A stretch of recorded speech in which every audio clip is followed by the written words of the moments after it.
Hi everyone, Tiffany here. So I totally didn't get a chance to clean up my disaster going on right here because I had a tablet issue trying to even go live. It went live and then it stopped going live and then it killed my tablet. So this is my second attempt playing with the tablet instead of putting things out of the way. So give me a second, get all this going and get the chat going and stuff like that so that I could manage to do two things at once, if you know what I mean. So, alright, let's get this going.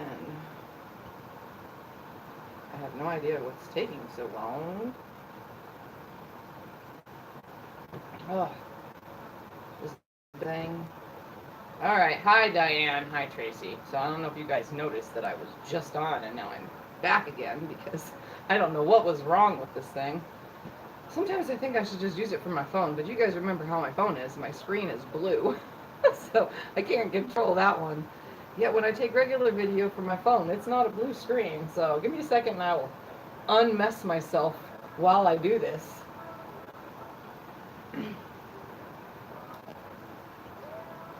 Alright. Lay that aside. So today is... I'm going to be, okay, you guys remember the square and a square quilt, the one that everybody loves, the little kid quilt that I made. I don't even have, what did I name? I named it something, I forgot. But here's my pile of scraps from it, from all the pieces that I had cut and that were the wrong size, and I ended up just throwing them in a tub, and then all the leftover pieces from the ends that were cut off. So this is the box I'm working with. And then the rest of it is just my today's trip to the library, which I'll explain what I am going to be doing and why I have a bunch of the library quilt books today. But I'm going to move all this stuff out of my way. And I got my thing for APQS to look at the Millie and bigger long arms, but that's only because I'm in the market for a long arm instead of using a mid arm. But these ones are kind of out of my price range, so we'll see.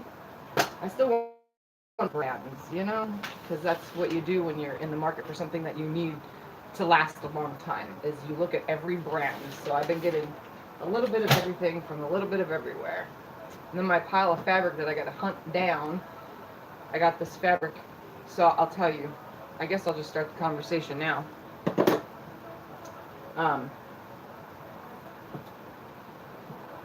I had a client come.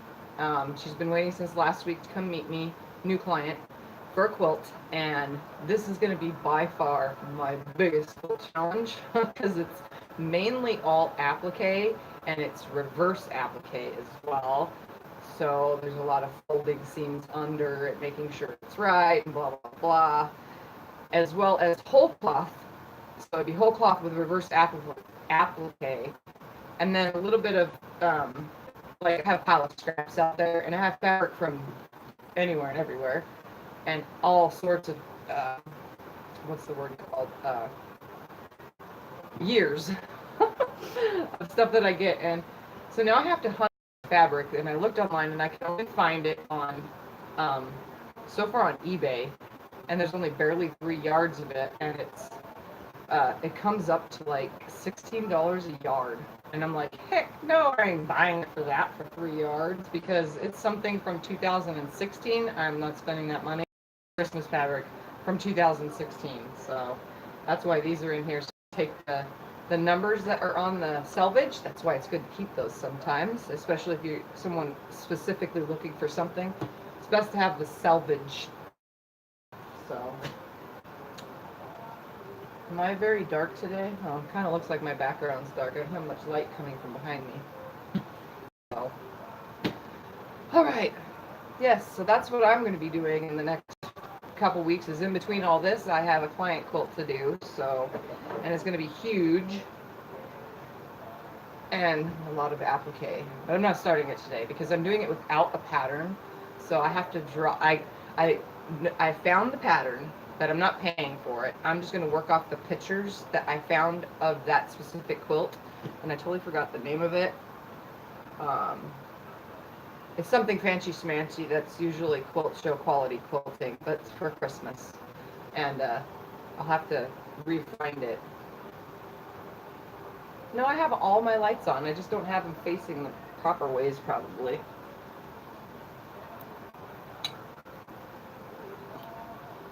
that better?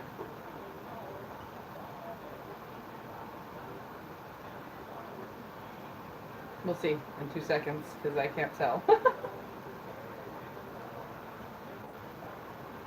Oh well, it could stay like that. So, yeah, this is going to be a project, and a lot of it I can't even do on this machine, and she knows she wants it by November, so that's a good timeline, so she can have it from Thanksgiving on for Christmas. So it's just something to display on her bed. She's a very Christmasaholic.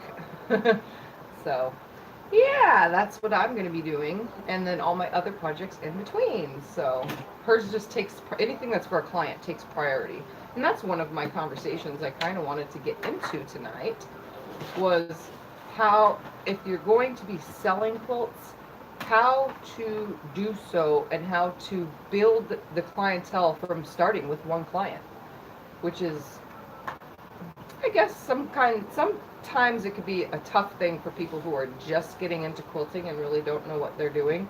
I've been doing it for a while now, so, and I have had clients, so now I just, you know, need to keep them happy so that they tell other clients, which is part of it, is the word of mouth. This lady found me by being recommended by she looked on Facebook, she asked a question on one of the groups, that, you know, local groups, everybody has local groups.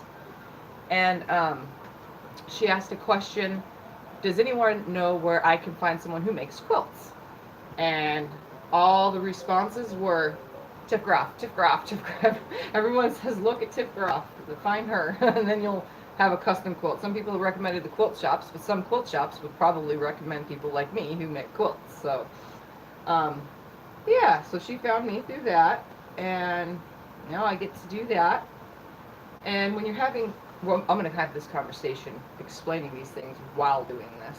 So this is the quilt pieces, by the way, changing the subject. All these little leftovers, the half square triangle pieces that are left over from cutting off the ends, that's what we're using to do this. So all those little scraps I tell everyone to save, this is a project for those. So yeah. So anyway, when you meet somebody and they come to your home, first off, the first thing you want to do, especially if you're selling quilts, is you want to make sure you have some quilts that you've made displayed. That is one thing that catches their eye, and oh, I like that, or I want that. It's something that you've made to show what you do, what you're capable of doing, and your skill set. Secondly, you want to make sure, depending on where your quilt space is, mine just happens to be my garage and it's hot and we were sweating our butts off while we were out there, you want to make sure that the area is cleaned up so that you can find specific things to show them as examples, because a lot of people that are interested in having a quilt made for them, they don't know what they want. They see a picture on Pinterest, or they see something on Instagram or YouTube or Facebook or wherever, and they don't know what they want, but they have the general idea, and it's up to you, the quilter, to bring something up, bring something out, and show them. So if you have a ton of patterns, like, it'd be best if they were printed off. Mine are a lot in PDF form, so they're sitting in a drive, and I have to bring them up and then scroll to the next and so on, so it makes that hard. That should be organized. So if you have a lot of patterns, print them up. You know, especially if they already know that they want, say, like my situation, holiday, Christmas. So it's best to print up anything you have available for Christmas, or have some kind of book or the internet available for them to look through. I'm going to read comments real quick. 2 Santa panels to make it a Christmas quilt. Yeah, panels work as well. And that's another thing you can recommend to clients if they want something that's a panel and then just made larger. And also you want to be able to get the size correct with the person that you're talking with. You want to get sizing down to know what size they are looking for, so that helps you, the quilter, know what you need to get and do. Secondarily, and I highly, highly recommend this, is if you're going to make a quilt for someone, you need to explain to them the pricing. Now, everybody's pricing is different. My pricing is probably different, but I live in Arizona. And where I live, I don't have a lot of quilt shops and or big chain quilt stores to just pop into and get fabric and so on and so forth. So I really have to hunt stuff down. So my extra hunting down and finding things that are not going to be at the prices I was expecting is going to be a little bit more money than expected. So you got to figure those kind of things in to when you price something. Now, I would, my own personal, I tell, the clients starting at, just the starting at base price. So I would say starting at base price from a crib quilt, you say your starting price is $90. Starting at price for a lap quilt, starting price would be say $140, and then on and on and on. So you get to queen quilts, starting price for just basic quilt, just a basic quilt, which would be something like this, with these blocks, simple basic quilt. You get to queen size, you say starting at $250. That's not the price. Yes, they hear that number, but that's not your total price. Your total price is starting at. So that's just $250 to hunt down all the materials, put it together, and once I get to the quilting part, your price is going to get higher. So I make sure to tell those clients that your starting price is blah blah blah. So today I told the lady your starting price is blah blah blah, and I require, and you can be different, but I require half down up front before I even do anything. Before I turn the sewing machine on, I need half of that money. Before I go hunt for fabric, I need the money. So that is one thing I want to make sure that those of you who are watching this, or any new people, when it comes to making a quilt for someone and you have a new client and they don't know what they want and you're trying to help them out as best as possible, is to make sure that you're the one putting your stuff, your brand out there, the things that you can do out there. That way they can get the general idea of what you can do, because if you can't do it, why would they pay you half down to start now if you aren't even capable of doing so? So I may have taken a large project, but I know I can do it. It's the quilting part when it gets to the frame. The ideas that she has requires me to have a bigger machine. So it's going to be a lot of fabric manipulation and calculating my areas of where I can and can't quilt right away. So that's my only frustration with it. Other than that, I know I can do it. But it's just getting it done. But yeah, I just wanted to make sure that that conversation gets brought out to people that are new to quilting, can understand. If you want to make this into something and sell quilts, definitely make sure you put what you can do out there, show them, and then if that person likes it, they paid for it and everything, they're going to tell their friends are going to tell their friends, and so on and so forth, and it just gets out there. And that's how I, myself, have become a highly recommended quilter where I live. Everybody turns to me. So that makes it so much easier to get it out there quick. And now that I have my YouTube channel, I'm not sure that that's going to be what brings quilters to me, but it allows me to teach. So those people that have wanted somebody, to purchase something, maybe they can make it themselves, especially if it's something so simple that they can learn from a video. So pretty much half down is the price of pretty much all the fabrics minus putting it together. So that's why I charge half down.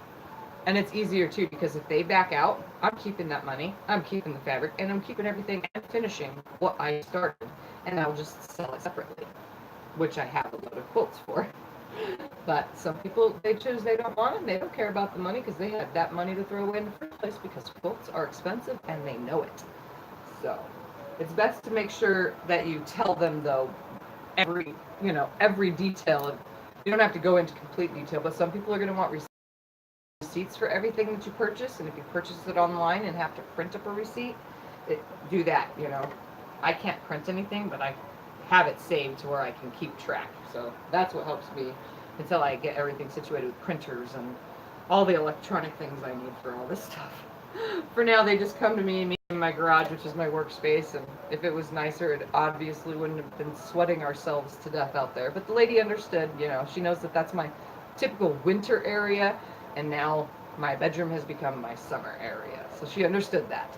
But she loves my work, and she is like super, super duper excited. there's no words for the excitement. She has been messaging me constantly because she is super excited. So, all right. So that's why I got books and stuff out, is because I needed a reference stuff. Because if you're lost on something, it's always best to grab a book. At your local libraries, it's free to get a book, and you can get it for up to like 2 or 3 weeks. And my thing is, I got Quilt a Gift Christmassy stuff, just for the general idea of this stuff. But a lot of this is like older. This is older style stuff, but I'm going to use it as references. And then I had to get a vintage quilt book because the quilt she showed me was like vintage looking that she wants me to make. And then an applique book, because I've only done raw edge applique actually. So surprisingly enough, this would be my first time doing, I guess it's called needle turn applique or whatever. It's folding the edges under all the way around and then putting it down, or I don't know how it's done. I know how it's done. I don't know. I haven't done it. That's the point. So I got this book so that I can skim through it in my insomniac hours and make sure that I'm getting it right, because I pretty much seen it right and seen it done, so I'm gonna do it. And then a couple other books for some general ideas. So yeah, that's what I'll be up to. Oh yeah, she was in love with the diamond one. She's like, "You're really sending that off to a quilt show? You are going to win, girl." She goes, "Have you ever been to Paducah quilt shows in Paducah?" And I was like, "No, I don't plan on traveling for quilt shows, honestly, but if my quilt goes far," she thinks that it's something that you would see there. I says, "If it wins here, then it has a chance. I know if you win locally, you have a chance to go elsewhere, and then I will never see my quilt again, probably, because it'll end up at quilt shows if it wins anything." But yeah, she was in love with it. She also loved, absolutely, like, jaws dropped for the binding tool star, because those are just sitting out there waiting to be quilted. So she absolutely jaw dropped for that one too. She was like, "I can't wait until after mine is done so that you can make something for my grandkids." So yeah, there's lots of stuff that'll probably be coming out of me for her. As long as it's not repeat, and I don't have to do the same thing over and over again, because I hate making the same quilt twice. So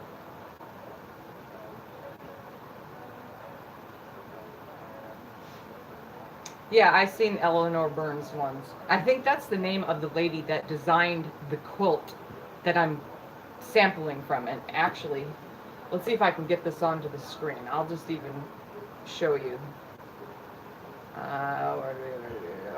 First, let me find the name of it real quick, and then I'll bring it up.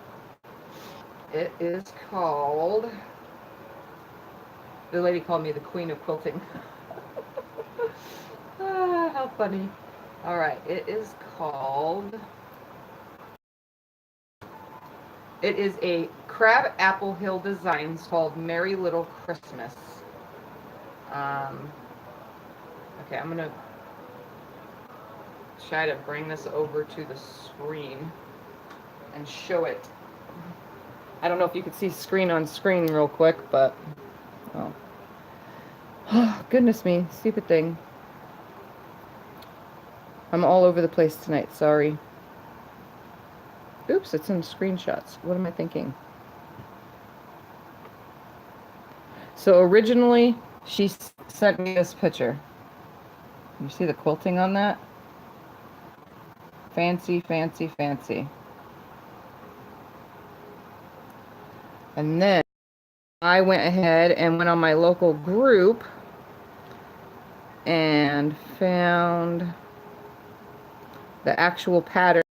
But it was, I don't want to pay for the pattern. I can just work off the picture. Obviously, all around it is applique, but it's not very showy. She didn't know the name of it either. She found it on like a Pinterest or something. It was just a half a picture. So, and then a lady sent me a picture that did it in one of my quilting groups, but she didn't do the outer edge of it. As you can tell, it's all applique. So that is what I will be doing. Well, my own version of it, I guess. So yeah, that is decidingly what I have gotten myself into. I'll be able to figure it out though. I'm pretty good at figuring things out. And I have plenty of a good time frame too, since it's not October yet, so that's a good thing. Gives me quite a while to work on it. Ooh.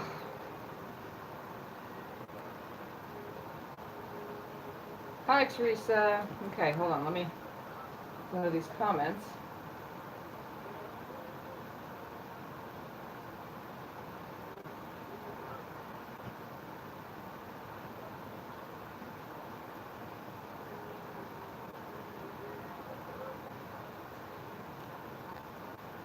Yeah, that's what I'm going to do is put it on a fusible stuff and then with the glue side in towards the fabric and then cut the slit and flip it. That's what I plan to do. I know there's another way though, when you make a template and you fold your fabric around the template, gluing it down, pull the template away and then put it on the fabric. There's a couple different ways and it shows it in the applique book. I'm pretty sure I'll be able to figure it all out, though. I've done applique, but only raw edge, so.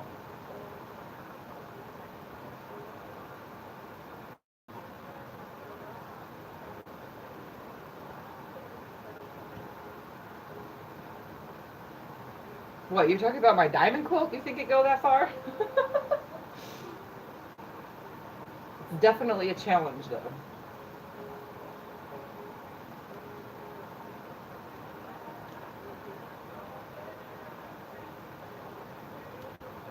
Sorry, my mom messaged me.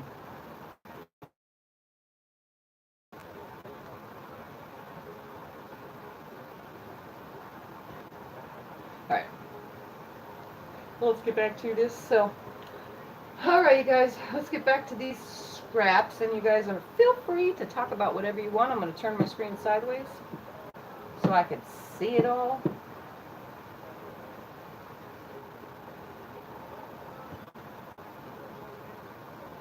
Okay. Feathers was hard. It's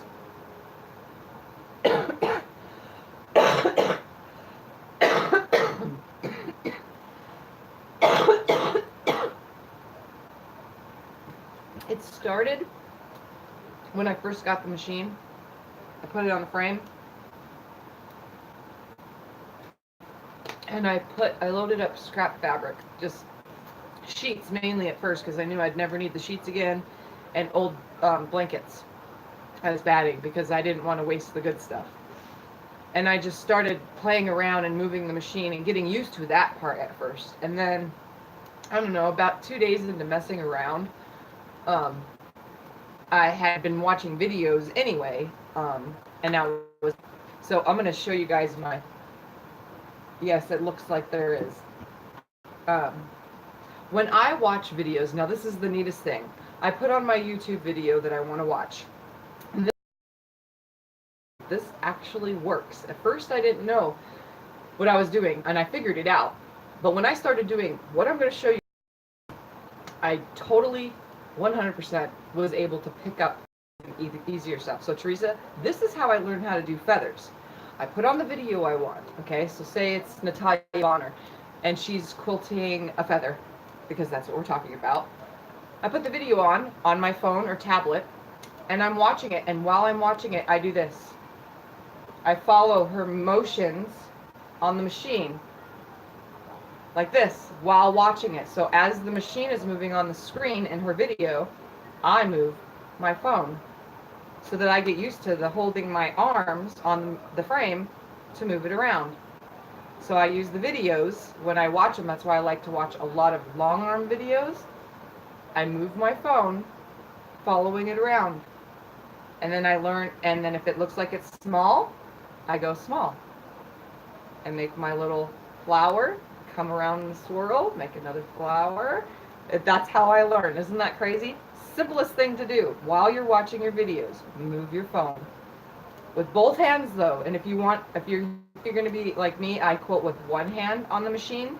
So I usually have my right hand moving the machine, and my left hand is usually fabric around. Then you would do it this way, one hand. You follow it with one hand, and if you're left-handed, do it with your left. Get it? So while you're watching that video, as the machine is moving, it's got to be the videos where the people have the camera facing, oops, that wasn't supposed to happen. While the camera is facing down on the sewing area, that is the best way to do it. So there's my secret, everybody, on how to learn how to free motion quilt on a long arm using your phone, following videos. Just move the phone around. It's so easy. So easy to learn. So that's how I learned how to do feathers. I do need to perfect them, but I know how to do them now. And that helped doing that. I just was randomly watching a video one day, and I realized my arms were moving. It was like the second day of quilting, and I just was watching this video, and I'm trying to get an idea, and I just randomly was moving my hands, like thinking, okay, this is how, so I decided to just move with the video. So much easier. So find a person that you like on YouTube who uses the direct camera vision and just follow it. And that's how you do it. That's Tiffany's secret right there.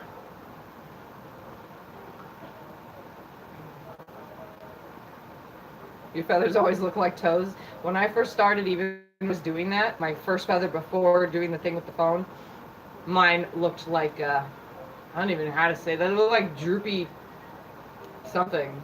They always came out with a droop.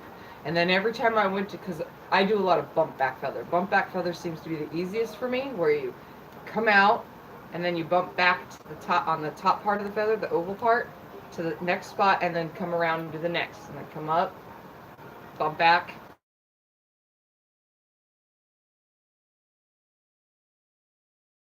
On a line. Never, ever, ever on that line.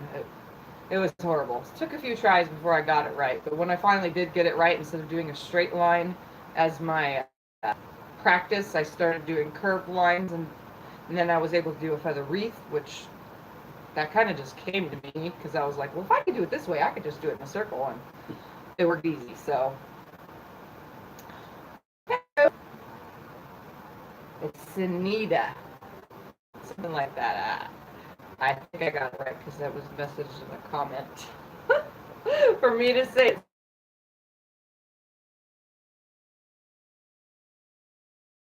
It's okay. I have a cough still, and I've been coughing it up.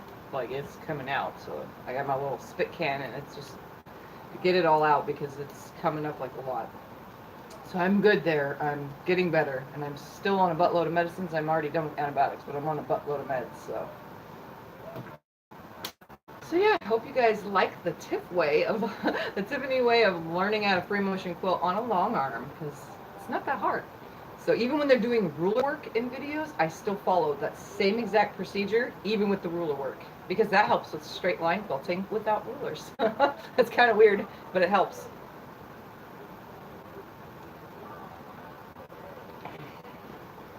So, all right, guys, let's get to what I was doing. So I'm going to kind of make these the same exact way, almost, except I'm going to use lots of different colors, and I'm going to be hooked together like this. So instead of hooking the triangle together on the long side, on the long piece, I'm going to be hooking them together like this. I'm going to take another color, and I'm going to make them go the opposite way. Yeah, like that. So to make a square, and I'll show you the square in a second because I have my iron on too. So this is what we're doing with scraps, and feel free to ask questions as well, because that's what I'm here for today, is just hanging out for now, since I haven't been here in a while, and I figured everybody was wondering where I've been. And today there is no kids. I went to doctors, did all sorts of stuff today, the library, grocery store, client. I did a lot today. Oh, and I even did pool stuff. Yesterday and today I had to get the pool taken care of, so. I'm going to carefully press this back. Actually, I should press it towards this way. because I'm not thinking correctly, all towards the darker fabrics. That way it lays properly. And don't worry, I'm not going to make make any noise today. I just need the heat from it because these pieces are so tiny. So they're still together because I used 2 pieces and they're opposite, and I'm using different colors because this is just scrappy. And then I'll put them together into a big half square triangle. I'm going to nest those seams. No, because it's not on the frame. I did use one of them while sitting here, and I realized that it doesn't, you can't go that way towards the machine with it, so I have to figure out when it's on the frame, I'll be able to go from side to side. On this one, it's front and back, like when it's this way.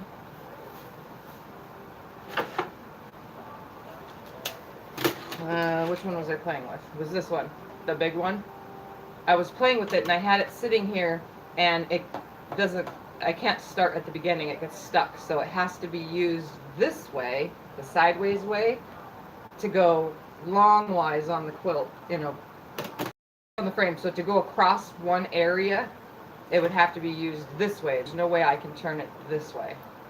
So that will be my thing, is making sure that they're all running with the width of the quilt, because they won't be able to run with the length. But yeah, I will figure it out when it gets back onto the frame outside. But yes, I will use them, and thank you so much for them, because I will be using them.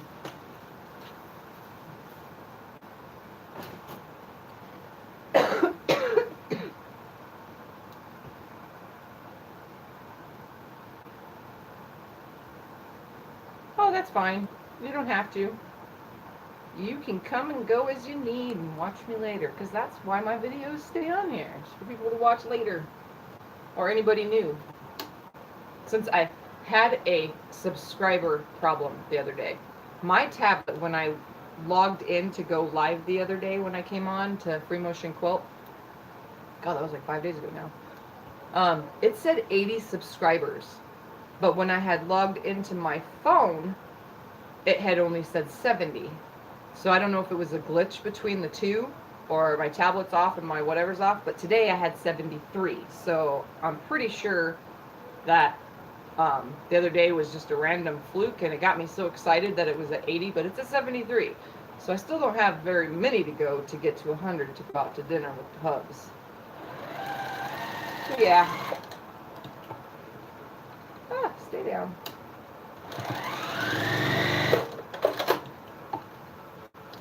So my little scrappy half square triangles here are going to come around the same size, but they will definitely all need to be trimmed.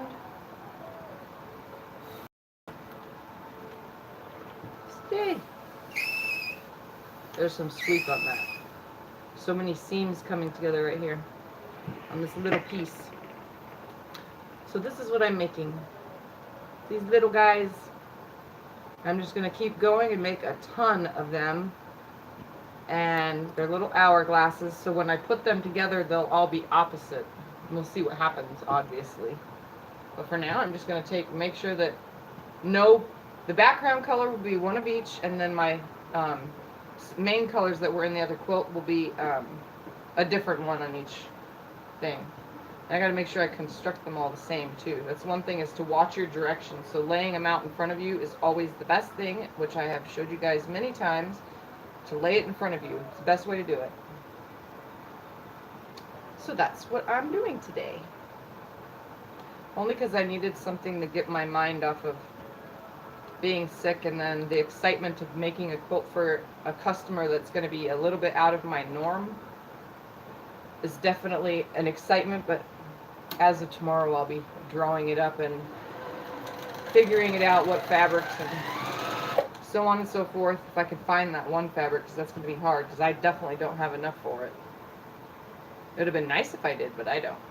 She didn't want it too busy, so the fabrics themselves. She wanted a lot of plain in there. That's why I'm going to get some whole cloth for the back, well, background.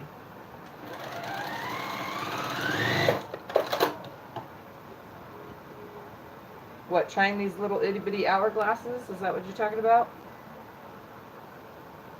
Yeah, I kind of figured it was 73. I don't know what my tablet was showing me the other day, or why it even showed me that. Let's see. I pressed that way.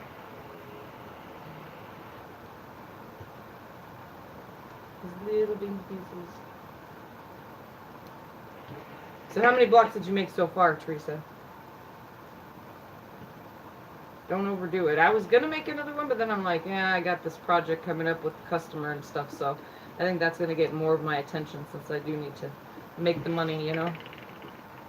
Plus, it's nice to come out of my realm and do something different. And I'll probably do some of it live just because you can learn as I learn. Unless I create a new way to do it.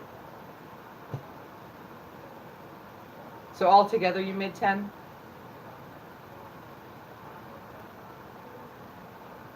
They should get mine tomorrow, today, but I haven't seen him on, so I don't know when he's going to be going live to show blocks off.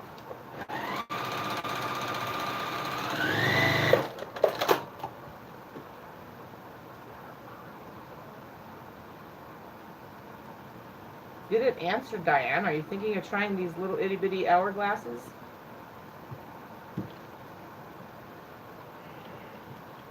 They're so fun to make, especially because I've made a lot of table toppers, and my daughter's throwing out those one scraps because she just had to have them. But I have enough of this fabric with 5-inch squares that I had previously cut for the other project that I didn't end up doing. So I have 5-inch squares that I can incorporate into this, and a bunch of strips to incorporate too. So I have plenty of stuff and a little itty bitty bit left over of everything else. That way I can make it all go in. Somehow it'll fit in.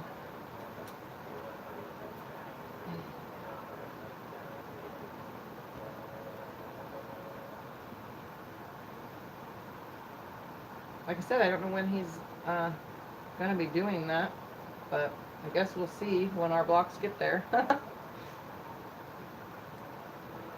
Again, got to get this orientation correct.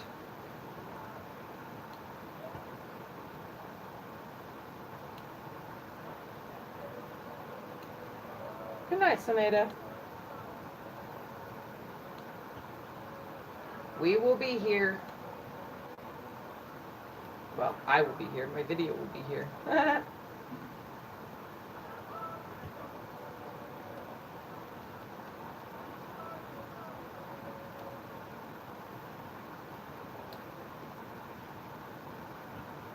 You haven't finished the veteran quilt yet, all the way?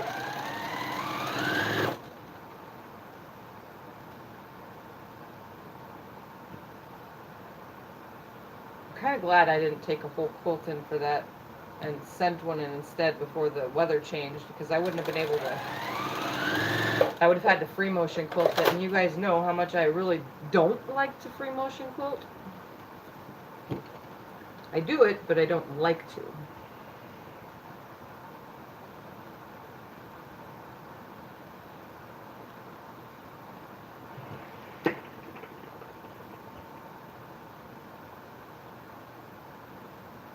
Oh my god, so your tension was off then? On my, one of the quilts I made it around the world for my daughter in turquoisey colors, like really light, just all sorts of light colors, and black and white and gray mixed with it. And I got to like this, I don't know, the last like 4 feet of it, so like 4 or 5 turns worth of being open and exposed on the frame. I looked underneath, the whole entire quilt was perfect until I got to that last point. I don't know, I must have knocked my tension thing off, or it's just it got off with all the quilting throughout the day, because I was trying to quilt it in a hurry because it was a gift, and I gave myself a deadline that I had almost overpassed. So I had to go, and I took a shaver to get all the stitches out, which take a long time. It's easier than picking, but it does take a while without ripping the fabric. And yeah, got rid of all those stitches and went right over it. My son helped me at first pick them when I first realized that it was happening, and then it was still happening. sucks when it happens too. Especially when you're almost done with something, you're in the final stretch, and then bam, your tension gets off.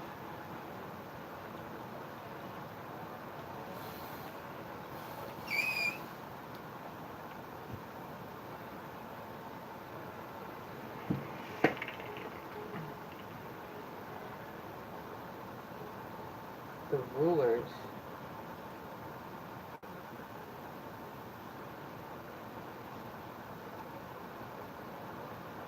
I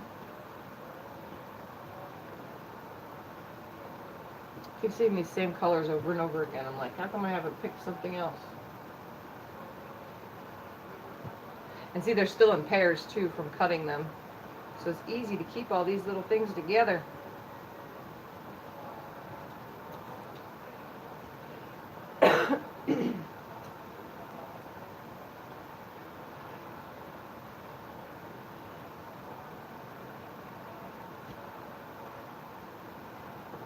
Anything else anybody wants to talk about?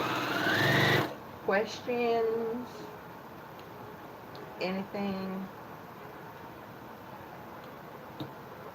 How'd everybody do with the hurricane? Anybody in that area?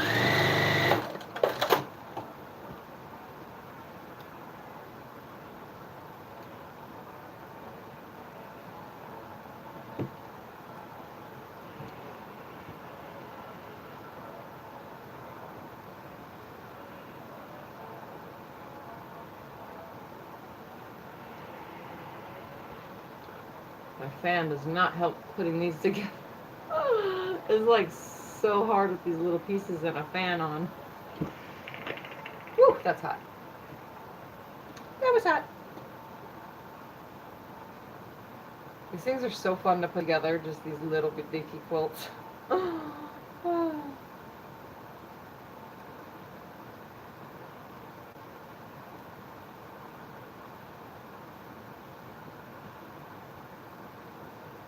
Why can't you trim it back?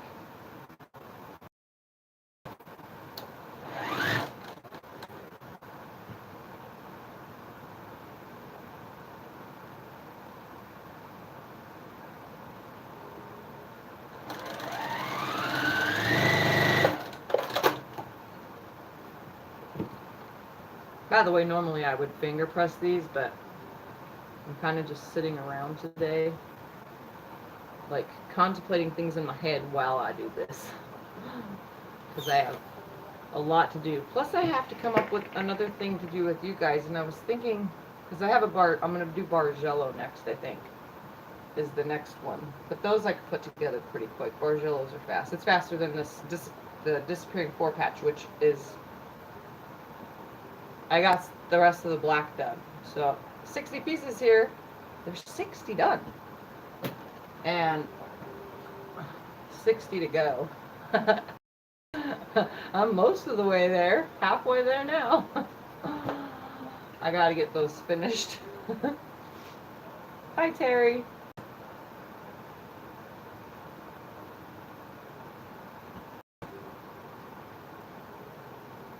You don't have those fussy cut size rulers? I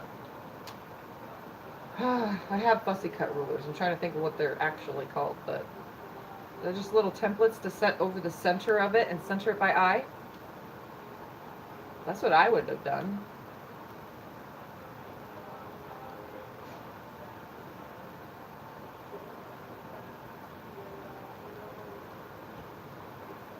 Oh, for a Bargello, you want to follow that?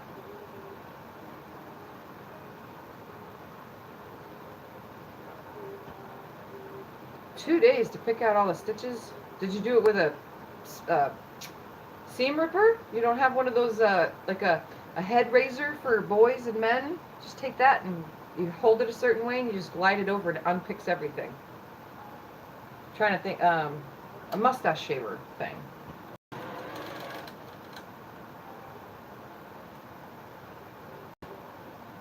Oh, your family had flooding.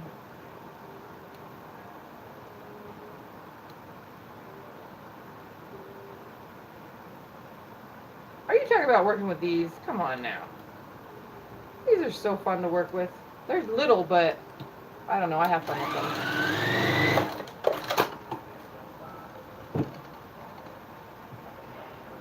Only because they come out super cute, like miniature quilts, you know?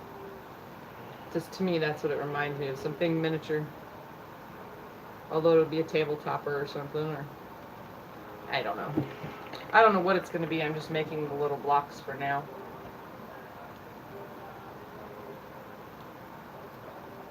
Yeah, just use one of those razors to unpick stitches after quilting.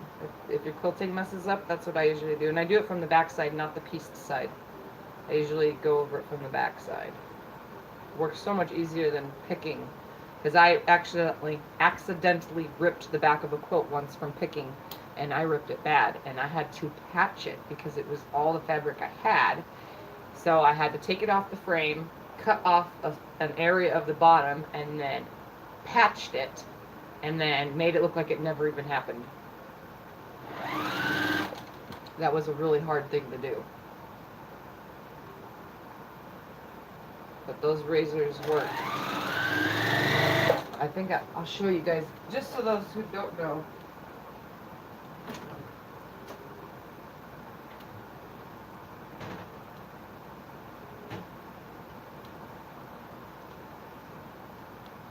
These little right here, mustache clippers for men. These are men's mustache clippers. You would lay it on the fabric. They sell these, actually. They have a brand that sells them for quilt ripping, but all it is these. All it is mustache clippers. So you would take them, and here's the flat of your quilt, or say right here, and you would go over the stitches, holding it flat so that it picks the stitches, but you're not digging into the fabric. You just hold it right over, and it catches the stitching, and it rips it right out when it's on. And they're not loud, so it's the easiest way is these mustache clippers, and it's cheaper to buy this little, like, I think it's like $13 at Walmart. This little kit, plus your husband's can use it. You know, just buy this instead of buying that expensive seam ripper thing, which is one of these. So just got a different name on it, that's all.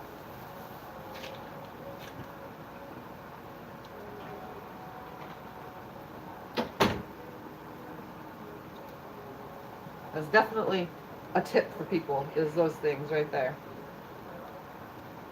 Yeah, the ones for quilting are expensive. I wouldn't want to pay for that when you just buy the cheapy Walmart clippers. Works the same.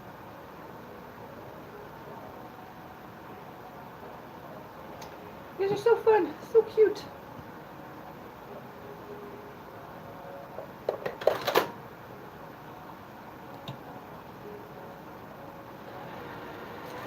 Yeah, I have issues with seam rippers, but you know that. Everybody knows that. Seam rippers hate me. I don't know if it's because my hands don't hold them correctly or something or what, but I always have issues with seam rippers. Yeah, that's the side I'm sewing on.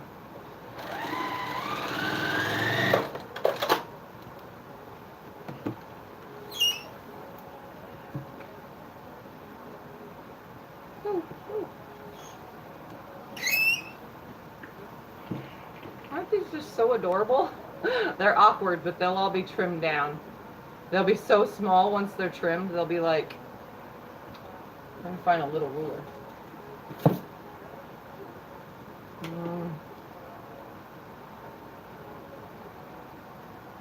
They'll be about 2.5 inches, so that's not bad actually. 2.5 inches is very, very workable.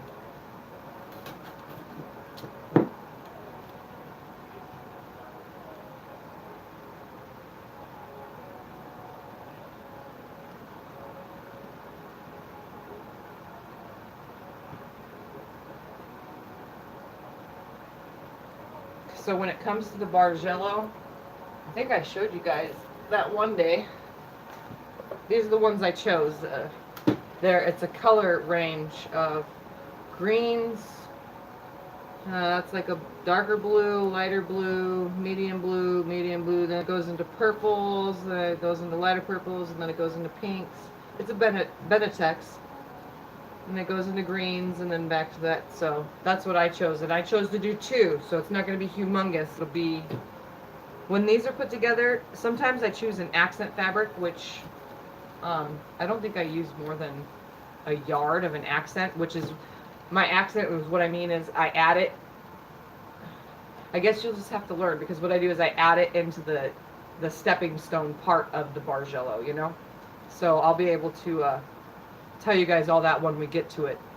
And in advance notice, if you want to do it that way, then I would just say choose a color that accentuates the colors in what you've chose for your colors of the jelly rolls, and about a yard of it, because you're not going to need as much strips as, you know what I mean? Because we're going to make it in sections, so that's so you know in advance. I make them in sections. It makes it so much easier, and instead of making a big long strip like you've seen. I don't know who else did a jelly roll that I could think of, or a Bargello that I could think of, but most of the people sew all those strips together in one big huge thing. I don't do it that way. I do it differently. It makes it easier. So yeah. Yep, we will be doing that next. For now, it's just kind of messing around until I get stuff situated, since I have a customer project that has to be done in between everything.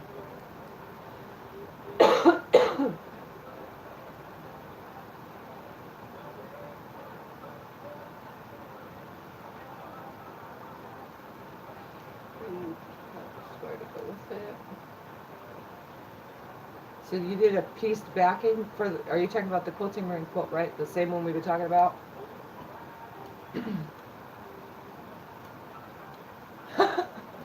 I don't care.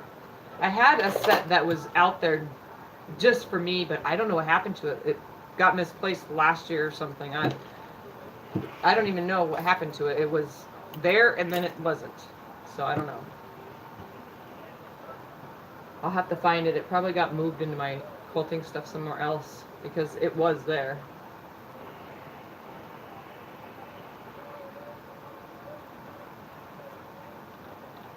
See, I didn't keep this piece in front of me, so putting them together would be wrong.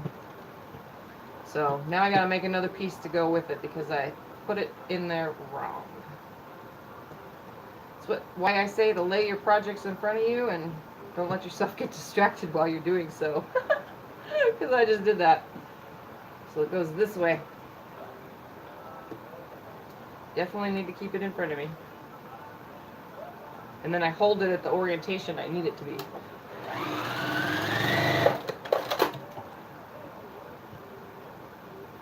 I want to get a better seam ripper, like something that has a Sharpie point. I saw one, I think it was you, Teresa, that I was showing, the one that I want to get that has like a, it's like a bigger round thing, and it has this on one end, the little normal seam ripper thing, and then it has like a pokey thing on the other end, but it's more for the hand to hold. I have some of those longer blue traditional ones with this on it, but again, it's like they're dull or something, because when I go to lift under the fabric to pull the seam, I don't know what it doesn't like me. It hates me. Aha, now that's opposite. Yeah, I need one that fits my hands better, I think. Maybe that's my problem.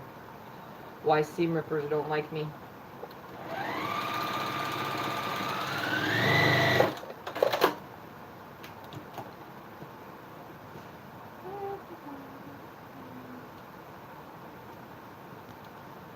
Oh my goodness. Seriously? There we go.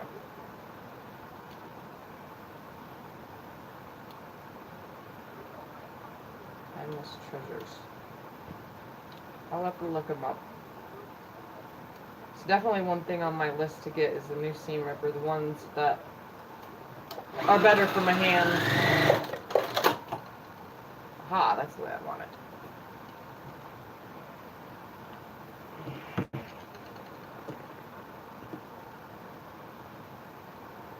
So I'm just making sure my seams are nested in this little project, because I gotta explain things as I go, or else you guys are just sitting here watching me and talking.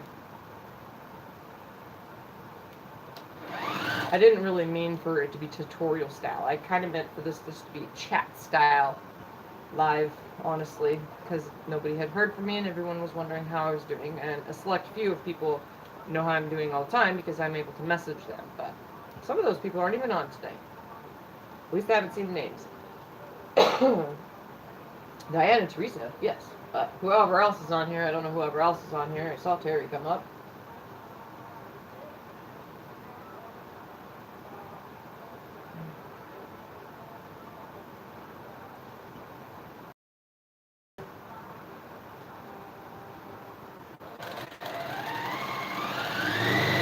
But yeah, I knew everybody wanted to come see me. Again, I'm doing good.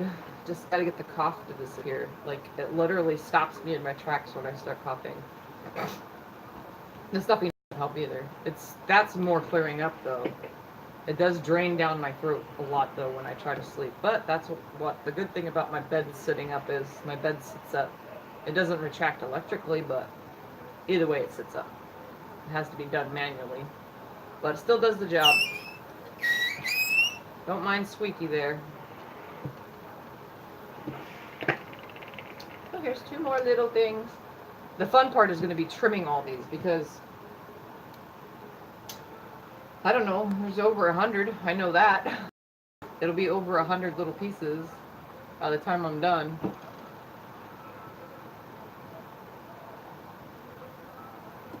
Yeah, that's the one I want, is the one with the stiletto thing on the other end. Because I've also seen people use that to get in if the stitches are too tight together. They've used the stiletto part to pull it up a little and make it looser to get it out. My other pair of these that I have, these scissors, I can use these to get in. If my stitches are wider, I can use these to go in, and I just snip like every 5, and its seam rips pretty good, but it's not what I like to do because I have to keep moving my fingers.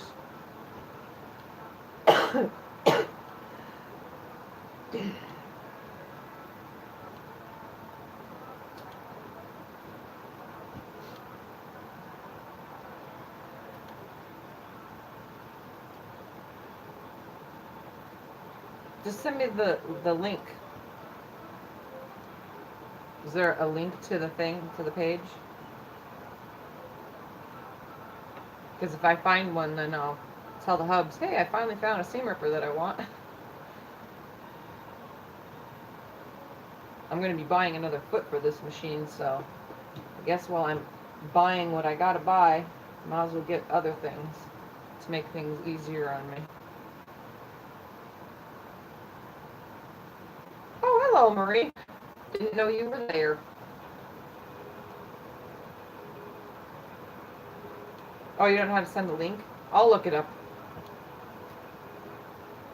I'll have to write the name down. No, what's the name again?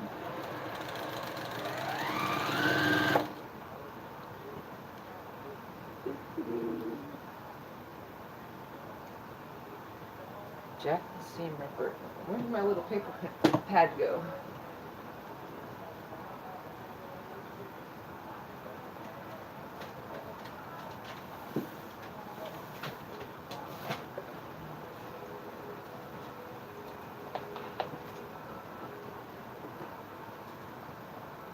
Oh my goodness.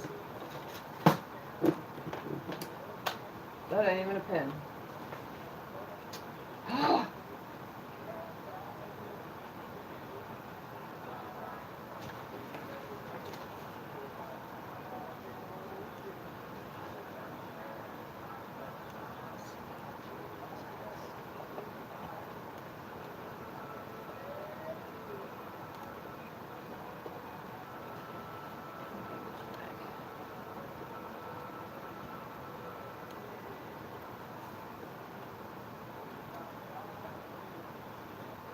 Alright.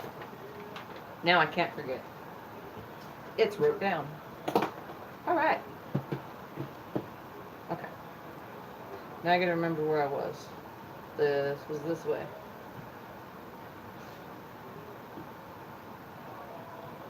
No, it was not.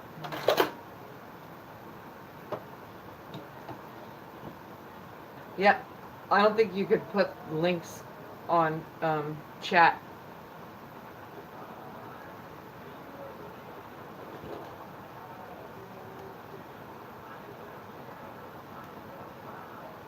That's not how I want it. I want it right here. Okay. Gotta get myself back in order. So the only thing about these little itty bitty hourglasses is it's hard to, it's easy to get them messed up. Very simple.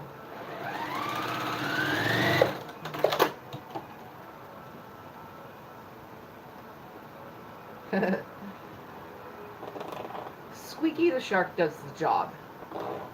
I still don't know why he squeaks, and I don't know how to get a hold of what the shark iron company, but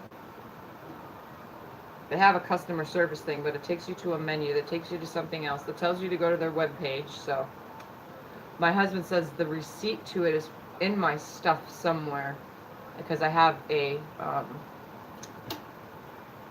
warranty on it. So I just have to find the receipt and then I can just claim the warranty. But then they'll take Squeaky away from me, and Squeaky still works. Just squeaks.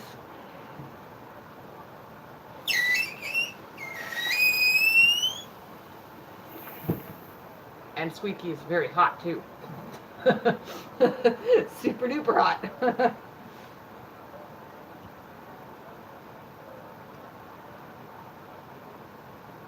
Yeah, I wrote it down so that I'll figure it out. I've seen them somewhere before. It could have been Etsy that I saw them. Because I just bought some patterns off of Etsy like, I don't know, 4 months ago for another project.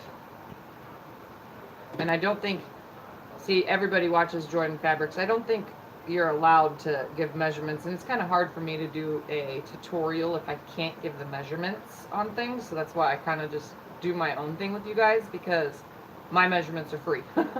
They might not always be 100% accurate, but they're free. See how I add that in there? But I can do patterns. If somebody has a pattern that I have the same pattern of, I can actually tutorial how to do it, make it seem simpler, I guess. Pretty sure that's why Jordan Fabrics does the tutorials on some of the cozy quilt designs, because not only are they easy, but it helps people understand putting the pattern together, which is some people have a hard time with. So that's why I love watching her.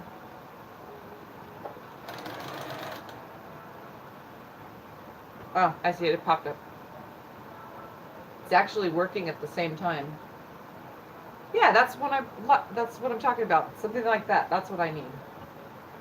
Definitely. What is that open end for?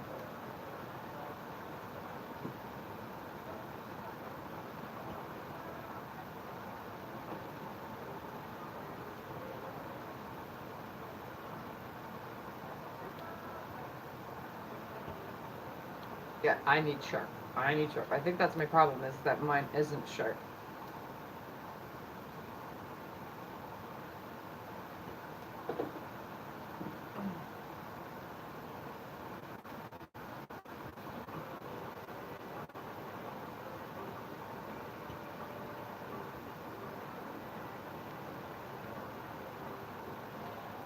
Where was I? Oh, I was sewing down the side.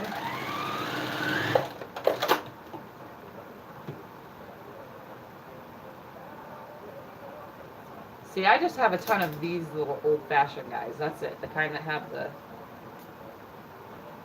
I can put the lid on them. The reason why is because the babies get a hold of this stuff. So when I'm sewing, it's off. But when the kids are around or running free in the house, I keep the lid on.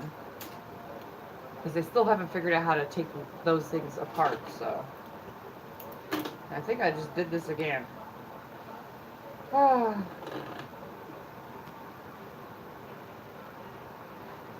Yep. Not paying attention here, guys. Look at me. Trying to do something and I can't pay attention. So let's make the other halves. Let's see. This one is going to be this way. Ah, there we go. So that stays on top. I'm having one of those nights, I guess. Now you guys know why I haven't been on in days and haven't done any sewing.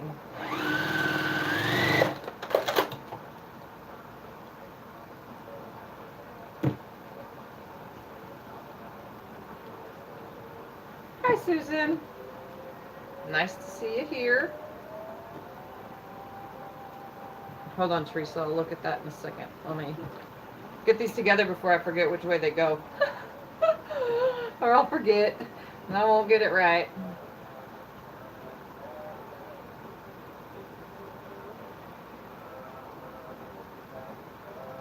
Diane, you're probably still gone because you were sending a message as well. I'll get it and I'll look them all up. I'll end up buying everything.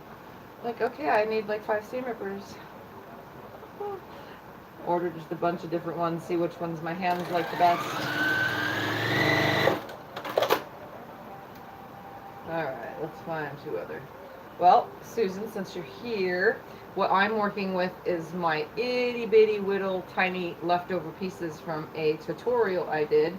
I like to use these little pieces up. I don't like to waste them. Some people just toss them. I don't. I use them and make little projects with. Little scrappy projects like this. So I sew them together and make little hourglasses. And then obviously I have to trim them all down. But I make them all first and then trim them all down. I kind of just sit down for the sit down part and stay sitting down and then stand up for all the stand up part. You know, and so on. So I'm trying to at least put these together for now. If I don't get to them, I don't get to them. We're also having lots of conversation about selling quilts to having clients and building a client tree is what I call it, because one person tells another. And we're on the subject of seam rippers because seam rippers hate me, like a lot. It's just because they're all dull and they hate me.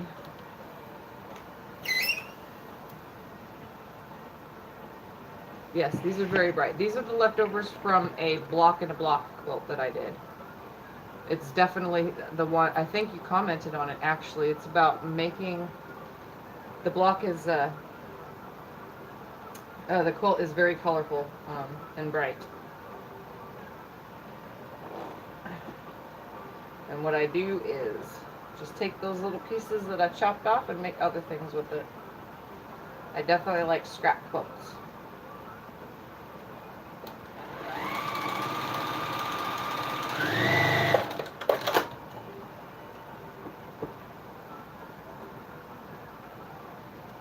You sent him a seam ripper? Oh, how nice of you. You're so sweet.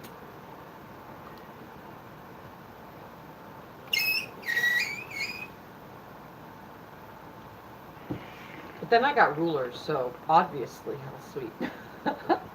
Which I will be utilizing. He doesn't do that yet. He doesn't long arm. Although I'm pretty sure one of these days in the near future we will be seeing Mr. Quilting Marine with a long arm. Somewhere in like his garage like me. Or his living room, because I don't think he'll fit it in that tiny little space that he's in. That bedroom that he's in doesn't look very big. It actually looks smaller than the bedroom that I'll be taking over when I can finally move into the house in 5 years. So, but I'm pretty sure he'll be getting one and he'll be learning how to use it.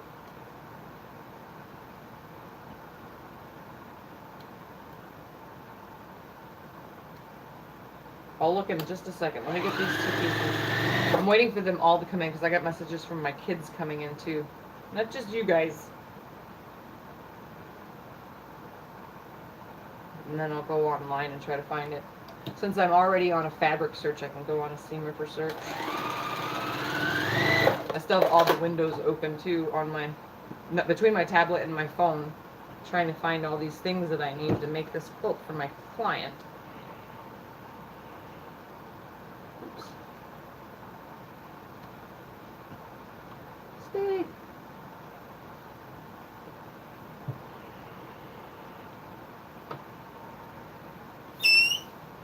Squeaky said he needed to be used because that piece wasn't staying down.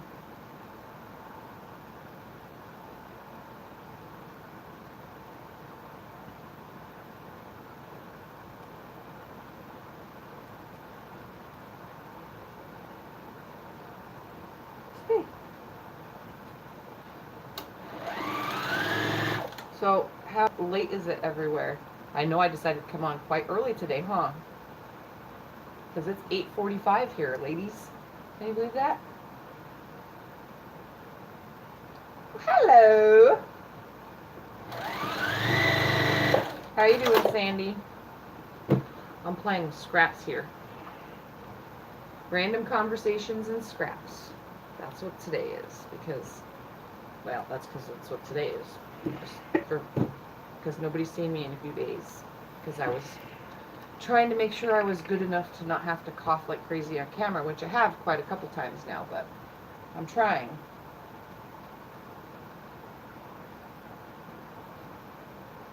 I didn't give you my sickness, I swear to you.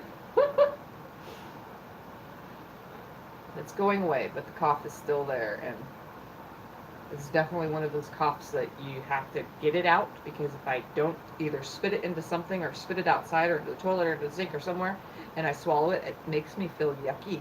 Because I try not to spit it. I went out in the car today, and when I cough and I have to spit up, I try not to spit it out the car window, because I know what happens when you spit out a car window. It ends up on your car. It's not very ladylike, although I'm not very ladylike normally, so yeah. But I don't want to do that because my car is clean.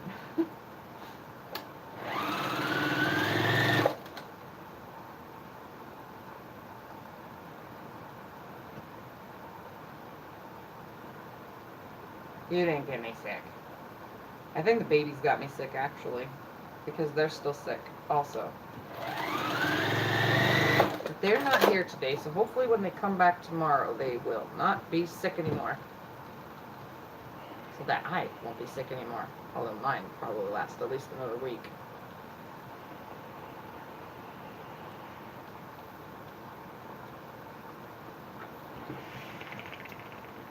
Ooh, this one's going to be super cute. I don't know why, but purple and yellow go great. Blue and purple go great. And orange and yellow go great. So all of them combined look amazing together.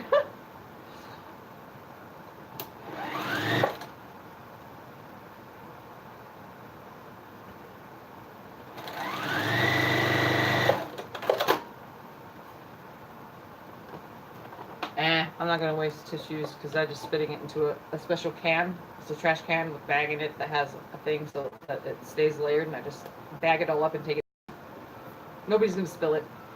And our empty water bottles, that's where I spit it too. I'm not that ladylike. Come on now. Kind of like 10:45. Wow. Today's what? Wednesday? Yeah, today's Wednesday. So that's not bad.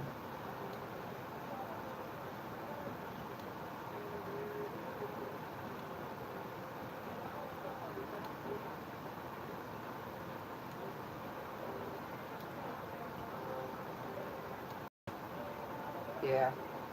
All right, now let's check all this. Jack the Seam Ripper. Oh, that one you can choose a bunch. I'm going to look at that one, Diane, because it's got purple ones. Ooh, I love purple. What is the knobby end? Is it, you can put it on either side, or does it flip out or something and then go in? Is that what that is? Why it looks like dull? It looks like there's nothing there. It goes in. Alright, let's see. And yours. Ooh, I like that red one you have, Teresa. Look, I got one more message because of the kid. Alright. The kid has her friend messaging me to tell me that they're going to be a little bit longer. Well, that works perfect because if I put the sharp ends away, then the kids can't get into it. It's not that the tissues are biodegradable, Diane. It's the fact that it's just something that I would have to buy. And I already have empty water bottles and trash cans, so it's easier for me to do it that way. Oh, well then the purple is pretty. It's hard to tell from a phone.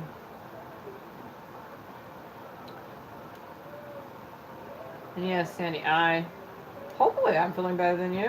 I wouldn't know because only you know how horrible you feel, and I know how horrible I feel right now. But I'm still going. Are you still going?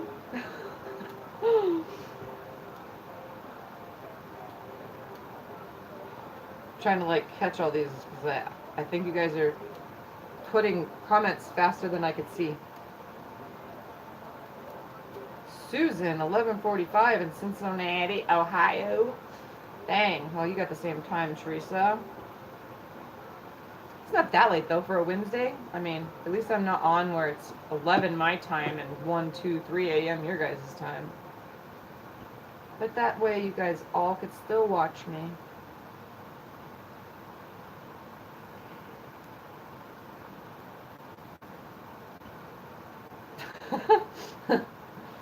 I didn't take a nap, though, so I'm still going, and I didn't sleep last night, and everybody knows that follows me on Facebook, because I'm up in the middle of the night.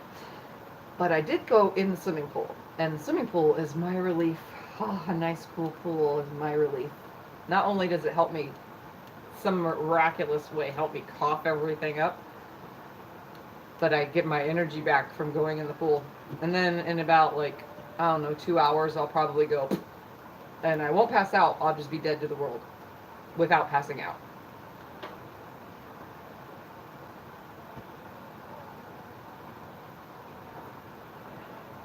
So yeah.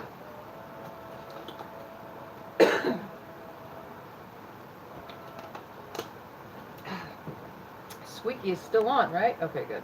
I want to make sure Squeaky still works. I also have to plug him in. I told you, this guy, like, lasts forever. That's one thing that I love about this iron, is it will stay on for hours. As long as it's in use. If I let it sit too long and it doesn't get used, I don't know, that's like a 20 to 30 minute thing. If it doesn't get moved or touched or something, then the iron will shut off, or the light will flash red saying unplug it and plug it back in. So that's the one thing I do love about the Shark iron, is it stays on a heck of a long time.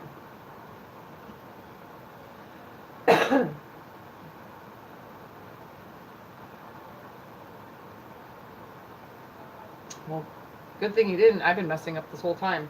I've been putting them down and then sewing them the wrong way. But it's a good thing this is just a scrap project, so it actually does not matter. As long as I'm mixing my colors up, and if I sew them the wrong orientation, it's okay. But I've been picking them up and forgetting where when I get to the sewing machine. Remembering what side I'm supposed to be sewing on.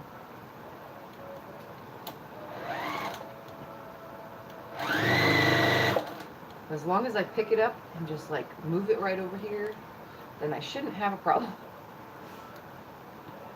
That's a big word though. Shouldn't have a problem. It's a good thing I'm not working on my disappearing 4 patch, because I would probably have a problem. The other day I almost cut one when I was going to try to work on it. Instead I just did free motion quilting that one night. I cut one the wrong size, and it's a good thing I was able to save it, but because I have an exact amount of blocks to do, so I don't want to mess them up.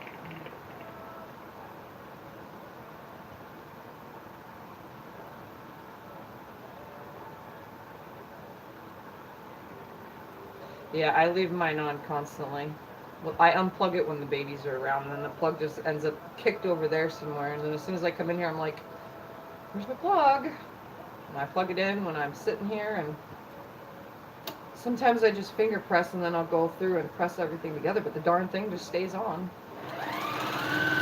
The only thing it does is it squeaks. So if you don't mind squeaking, I'm pretty sure all these Shark irons end up squeaking after a while. So it does that. And let me tell you, in the middle of the night, when I'm working on something and everybody in the house is asleep, they wake up to it. So I have to put my thing under the door so that nobody hears my squeaking going on in here.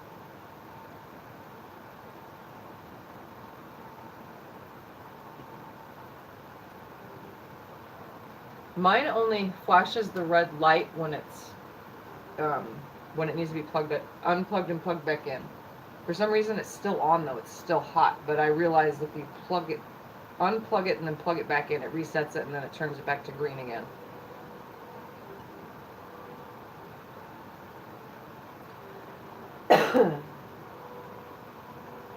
You know I ain't gonna get no solid sleep, Teresa. It's impossible for me. Although I showed you, I don't know if you got a chance to read about it yet, I started taking those herbal things my husband got me, and haven't noticed the difference. And I did not. Last night I took them at like 8, and I didn't fall asleep until after like 4 o'clock this morning, and then I was up right away because I had another coughing fit and had to pee all at the same time. And well, when I have coughing fits, I have to go pee, or else I'll pee my pants in my bed, which sucks for me. But yeah, I don't know. And then I was up again because the house that's catty corner behind me, it's technically behind me the way my street is set up, is being rebuilt because it burnt down last year, and it's being rebuilt, and they're at the like final steps, and yesterday and today they're putting the roof on, and that's all I've been hearing is hammer, hammer, hammer, hammer over and over. And then the staple gun thing the day before for the putting the I don't know, the roof paper stuff down first, because that goes first, and then the roofing comes. Oh my god, I swear it was. And I put earplugs in, and it was like I could still hear it this morning. It just was like pounding in my head every time the hammer hit. And there's like multiple guys up there hitting a hammer, so it's like hit, hit, hit, hit, hit all in a row, and it's like hitting my head. And like my bedroom window faces the back of the house, so everything that goes on behind me, I hear it. So since they've been building that house, it's been horrible. So there's really been no true actual sleep since that's been going on. It'll happen sooner or later. Oh yeah, go fine. Take care of that. Hang out with the hubs. That's what replay is for. Hello. Hell, when I watch everybody, I don't ever catch anybody live. Today I was watching. I got on after I got out of the pool. My phone was dead, so I picked it in here off the charger. Went outside and had a cigarette, and I got a notification that Quilts was on. I go on, and it had already been an hour, so she was already off. So I missed the whole entire thing. So I never end up catching anybody live. Ever. And when I do, it's like I have to go, because then I have something to do. And I try not to go on. My main thing is, since I watch everybody else, I don't know how many other people watch me when it comes to that, but since I watch everyone else, I try to be courteous with my on time, because all of you watching here are the same people that watch all those other people. So I try to be courteous as to who's on. So before I ever hit the live button, I always make sure that nobody else is on live while I'm going on live. You know, unless it's an absolute need to go on live, which technically there's no need to. There is a need to get projects done, though. There's no need to actually go live, so I just make sure nobody else is on so that I'm courteous to other YouTubers.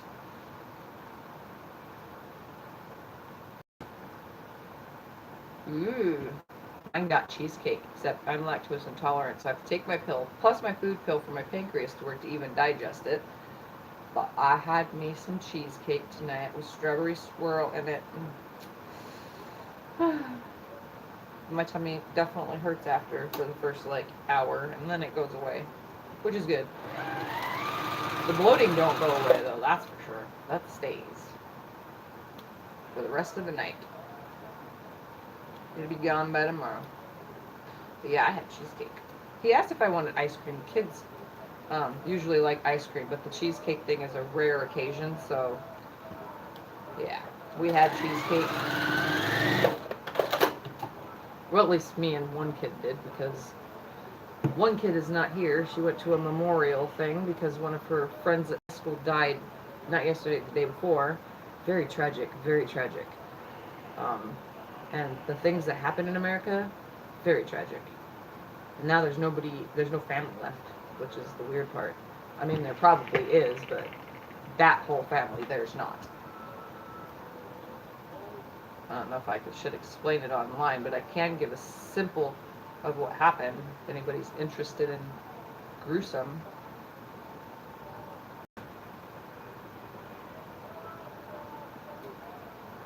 Yeah, I didn't get to message everybody telling everyone I was coming on, or else I would have, because Michelle hasn't popped on yet, but I didn't message her either. She usually tells me to message her, but I already had spoke to you about that quilt for my customer, is why.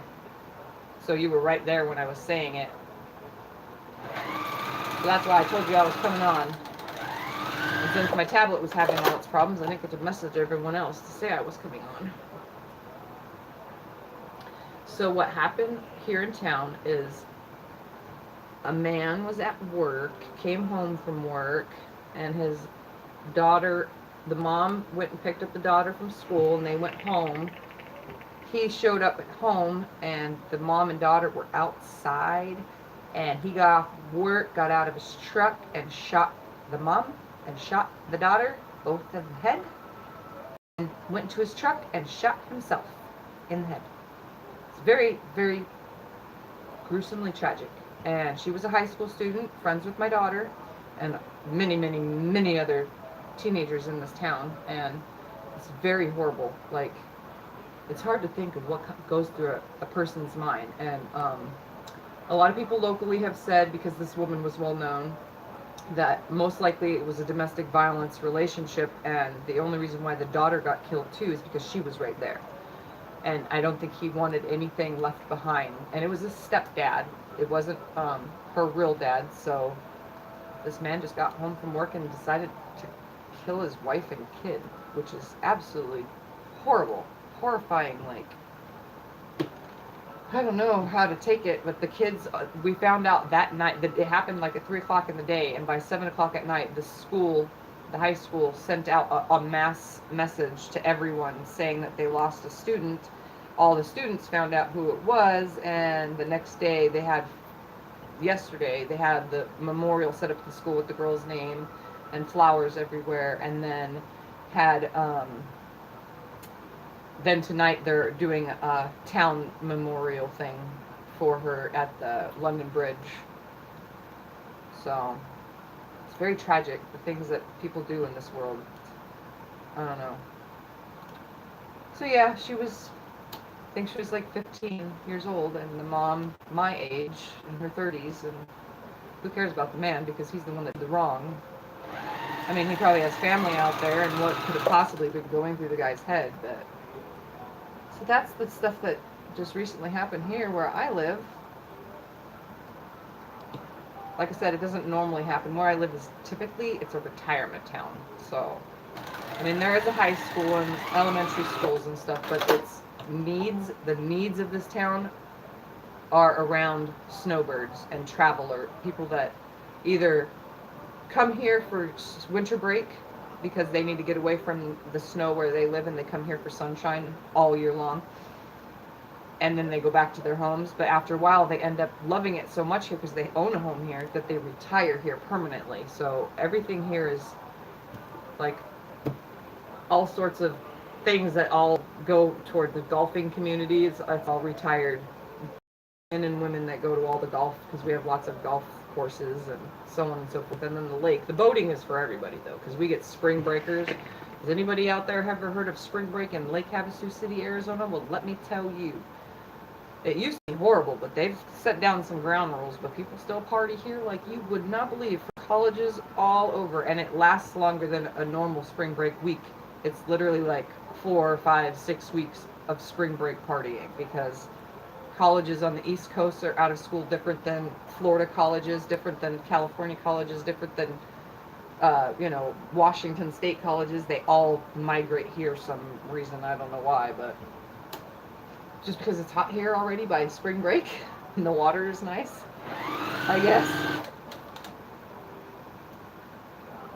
So yeah, that definitely was a horrible event. Yes, very, very sad when young ones die. Yes, lots of, not here, but when I do read stories about violence and horrible stuff all over, it's like everywhere. And the things that have happened to me in my past, I mean, that definitely has me on the lookout for all these years of, everything I read about makes me more and more cringe my teeth and be like, what are people thinking? What are they doing? Why do people think this way? My daughter wants one of my, so maybe she'll be able to get into the minds of these people. The crazies that have issues and commit crimes and do stupid things. But that's life.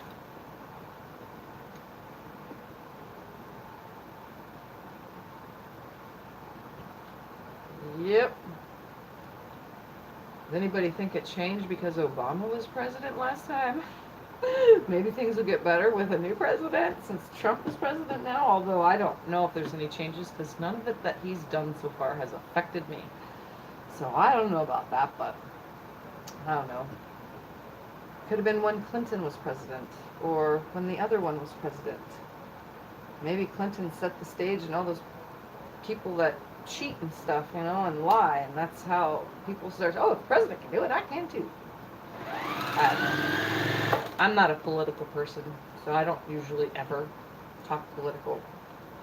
But when it's wondering what's wrong with people these days, that sometimes might have to do with politics, I guess. I don't know. A lot of people think it's the drugs and the cartels, and everyone wants to put up walls, you know, and stop people from coming here to have a life better than their own country. But I honestly don't think that's the true problem.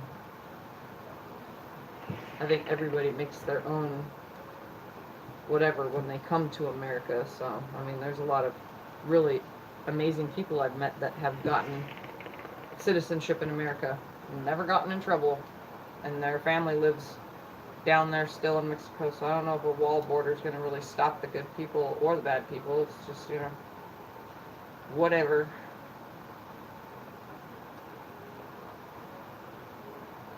No, definitely not. And a lot of the young generation, I hate to say it out loud, but my kids' aged, my teenage kids' age, and maybe into like mid-20s, I've talked to lots of people in that age group, and I don't think it's common knowledge of things too, not just common sense, but common knowledge is what's knocking their common sense to not know what the hell they should be doing or shouldn't be doing, and that's why they're getting in trouble and causing riffraff all over the place.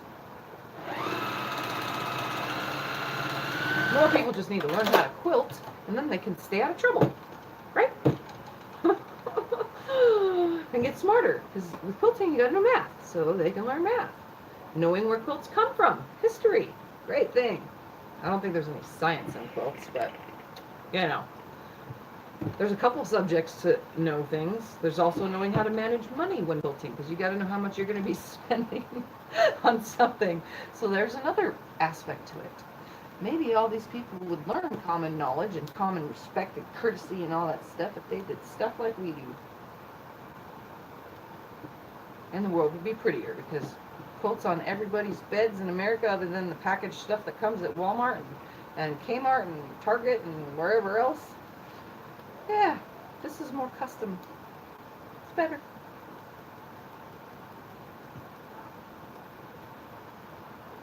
Oh yeah, science and fibers. There you go. People do this kind of stuff, even knitting and all that. They'll learn some common sense.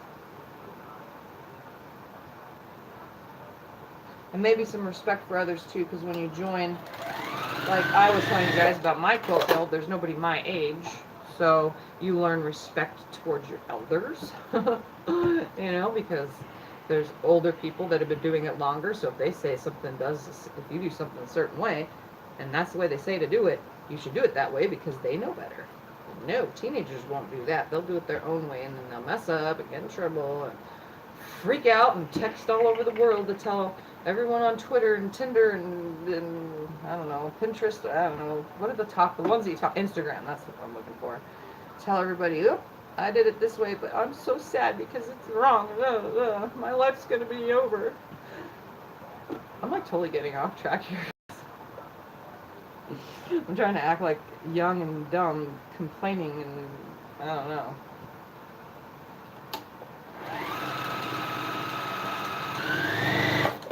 I posted on my Facebook the other day about parents kicking, it was a funny little text thing, like parents texting their kid telling them they have to move out. And it's so funny because as you read, it says the parents are talking to their kid and saying stuff like, well, you have to move out. You're already off at college, so your things are already packed. You're already this, you're blah, blah, blah. And then the kid says, but I don't have a job. I have this to pay and that to pay, and I can't afford my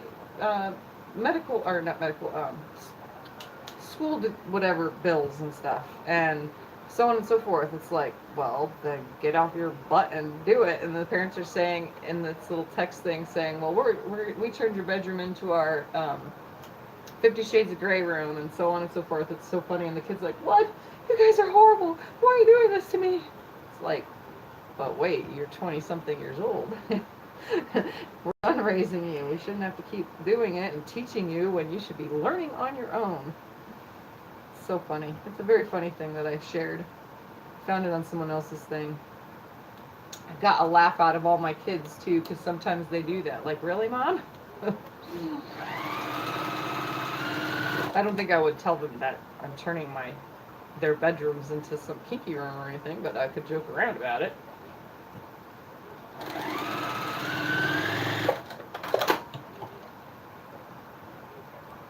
Yep. It's further than 25, Tree, so it's like, I don't know, I've met some people my age over the years that are my age, and I don't know what the hell's wrong with them. Like, they didn't learn to save money or nothing. I don't know. I never had issues. I never put myself into debt. I guess maybe it's because my parents didn't, so I learned, my parents taught me not to, but I taught my kids not to, and my kids have already done it, so I don't know. It's like in one ear and out the other, I guess, because I've met people my age that don't know how to put money together and save. Or do anything really, because like some of them still work the same jobs. They've never aspired to be anything else. I mean, I can't say anything about it because I've never aspired to be anything else, but I chose the life in daycare, and I chose to be a quilter now. So I've tried other jobs. I just, MS-wise, with my medical problems and always being at the doctor, nobody's going to hire somebody, and nobody's going to, if they do hire me, they're not going to want to give me the days off I need when I need them, and they weren't going to give me, insurance, because most of those insurance companies don't pay for pre-existing conditions. So unfortunately, I would have been shit out of luck with a lot of that stuff. But I would have been willing to work other jobs. And the only other jobs I have really worked is I was a driver. I did driving jobs. Because it don't require anything but sitting on my butt. And even that was a hard job. So I do have to move around every now and then.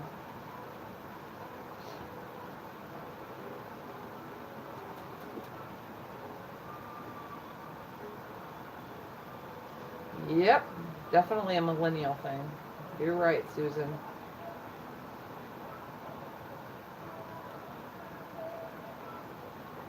I know you saw it, Teresa, because it's on my Facebook, and you're on my Facebook. Duh. It's freaking hilarious, though. Like, I really saw that. That's why I had to share it with my kids, because I really saw that as being me. Definitely something I would say. My husband does tease the kids all the time, and I'm pretty sure he'll probably do it. He always teases the kids that when they move out, they better not come back, because this is his naked house.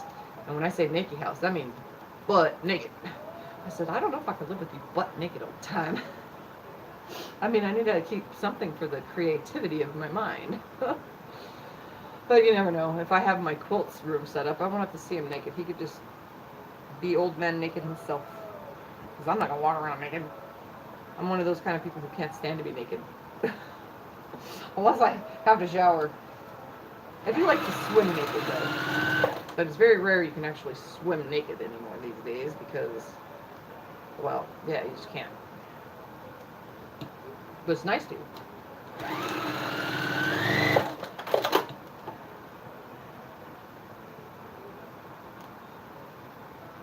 Oh, that's okay, Diane. Do what you gotta do.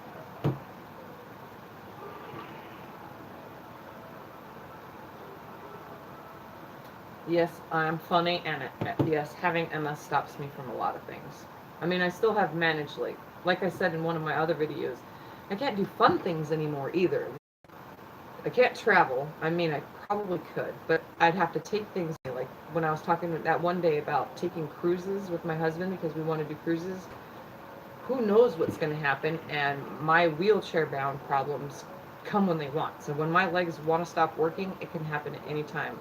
And I've been afraid that it's going to happen while we're gone, which, what's the point of paying $1,500 or more, depending on what kind of trip you're taking, on a cruise ship, and be gone, say 2 weeks on the cruise ship to go to Hawaii and all the islands, you know what I mean?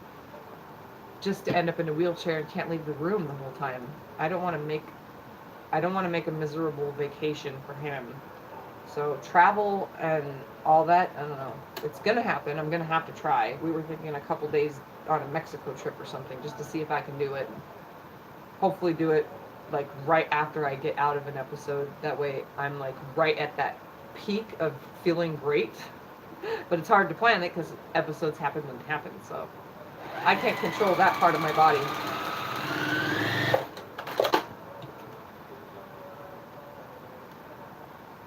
Well, good for you, Susan. I would if I didn't have the house being built behind me. Since they've been building that house, I can't go out there and do that because the fence to this side, the fence to the right of me, if I'm facing the house, the fence to the right of me is privacy fenced. So, and there's nobody even in that house. So there's nobody to bother me that way. Nobody can stare. Nobody's at the house below me, so they can't stare, but there is no privacy fence. So if they were there, they could see. But the position of my patio and stuff would block them. But the ones that are directly behind me, they would see it all. I'm pretty sure they probably have a time or two that I didn't realize anyone was there either, but you never know. Now, Teresa, take both MS and fibromyalgia flares and combine them, because sometimes a fibromyalgia problem with me turns into a MS problem. And I was talking with the doctor today, and the nurse at the office. There's really no difference between the two besides the nerve problems. So when I do have an issue and they combine, it's hard to tell the difference between the two diseases. So I wouldn't be able to tell you once I'm all the way in it. I just know that there's other things that one does to me that another doesn't. Like when my legs go completely numb and stop working, it lasts anywhere from 2 weeks to, it has lasted up to 2 years before, because I spent 2 years in my wheelchair a couple years ago. 2 full years of my legs just, I could punch it and nothing would happen but a bruise. I couldn't feel it. I tried taking the pins from sewing, poking them in my legs, didn't feel a thing. And then they just come back randomly on their own. It's the strangest thing.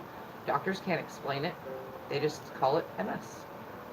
Multiple sclerosis. Multiple scars on my brain that cause my body to not work like normal. And both of the problems together is what I was talking with the doctor about. He says that could probably be what is wrong with my hips in full.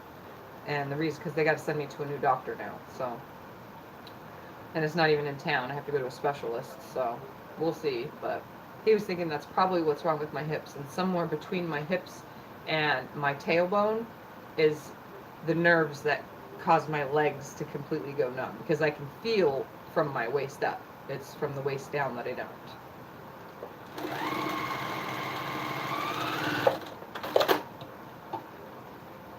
Yeah, most people are diagnosed pretty late in life. I would say that like a lot of the people that I've met and through the programs that I run with the MS Foundation, they're all 45 plus. I was diagnosed when I was 20, and I'm 37 now, so I turned 38 this year, so 18 years. I had problems prior to being diagnosed, so, and it took a while to diagnose me because I was pregnant, and I couldn't have MRIs when I was pregnant, so, because back then, they didn't give anybody an MRI when you're pregnant. So yeah, I was diagnosed in 2000, but I had symptoms and problems since I was about 16 or 17 years old, so I've had it for a long time. My mom always thought I was just a lazy, lethargic kind of kid. Like, I never wanted to get up, and I slept a lot, and when I didn't sleep a lot, I was up for days. She just thought, you know, it was just who I was, and that's what I was growing into, but it turned out to be a medical problem the whole entire time.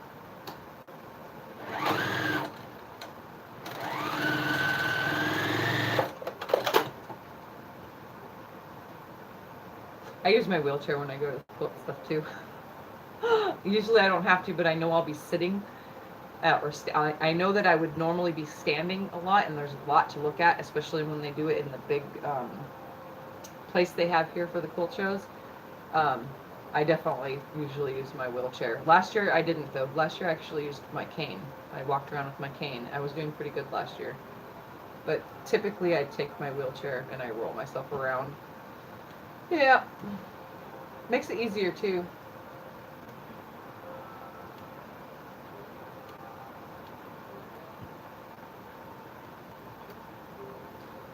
Yeah, Diane, I don't do anything I used to. My life is now quilting and daycare. I mean, I used to be a gymnast. That if you guys want to know some of my history in my past, I was a national gymnast, a national competitor. I was amazing gymnast. All of my childhood, growing up, um, yeah, I was a gymnast. You couldn't imagine the ways I could contort my body. And that's where my very thin stature at the time came in really handy, is when I was smaller, being thin and small, petite, you know, and all the way up until, I don't know, I was still in good shape, body-wise, muscular, until I was 25 years old. Then it really started kicking in, having MS started kicking in, and then the other diagnoses over the years. I had juvenile arthritis as a kid, but that actually was to my advantage with gymnastics. I was not allowed to compete, go to the Olympics or anything because I have scoliosis. You're not allowed to have scoliosis going into the Olympics because if you have a spinal injury, they cannot. I don't know how to explain how it was explained to us when I was young, but if the spine is already curved and something happens to it during an event, it could actually cost the Olympics a lot of money, and they don't want to pay for pre-existing conditions, so scoliosis is not allowed in. So yeah, I wasn't allowed to do that, but I was a competer. And then when I was told I couldn't do gymnastics anymore because my arthritis was getting bad, I still did gymnastics, but I became a competing cheerleader. Yes, I was a cheerleader. You wouldn't think it now, but I was a cheerleader. And my cousins were Raiderettes, so that's where I got into cheerleading, because they were cheerleaders for the Raiders, the actual team, the Raiders. I didn't like football or anything. I'd never been into football, but because they were cheerleaders and they were my cousins and we were really close, obviously I followed them around and wanted to be a cheerleader too. So I went from gymnastics to cheerleading, but when I went to cheer competitions, I was the gymnast one that does the bouncing back and forth while the other ones are doing the cheer stuff. I would be the one flopping back and forth on the floor doing backflips and stuff.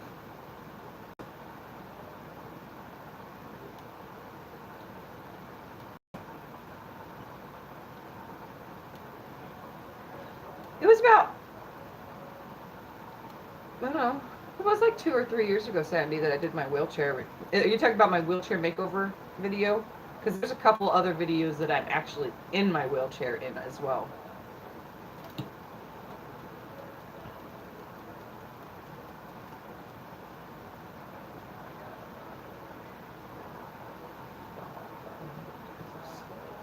Oh, I need to bring this thing closer to me so I can actually see what's...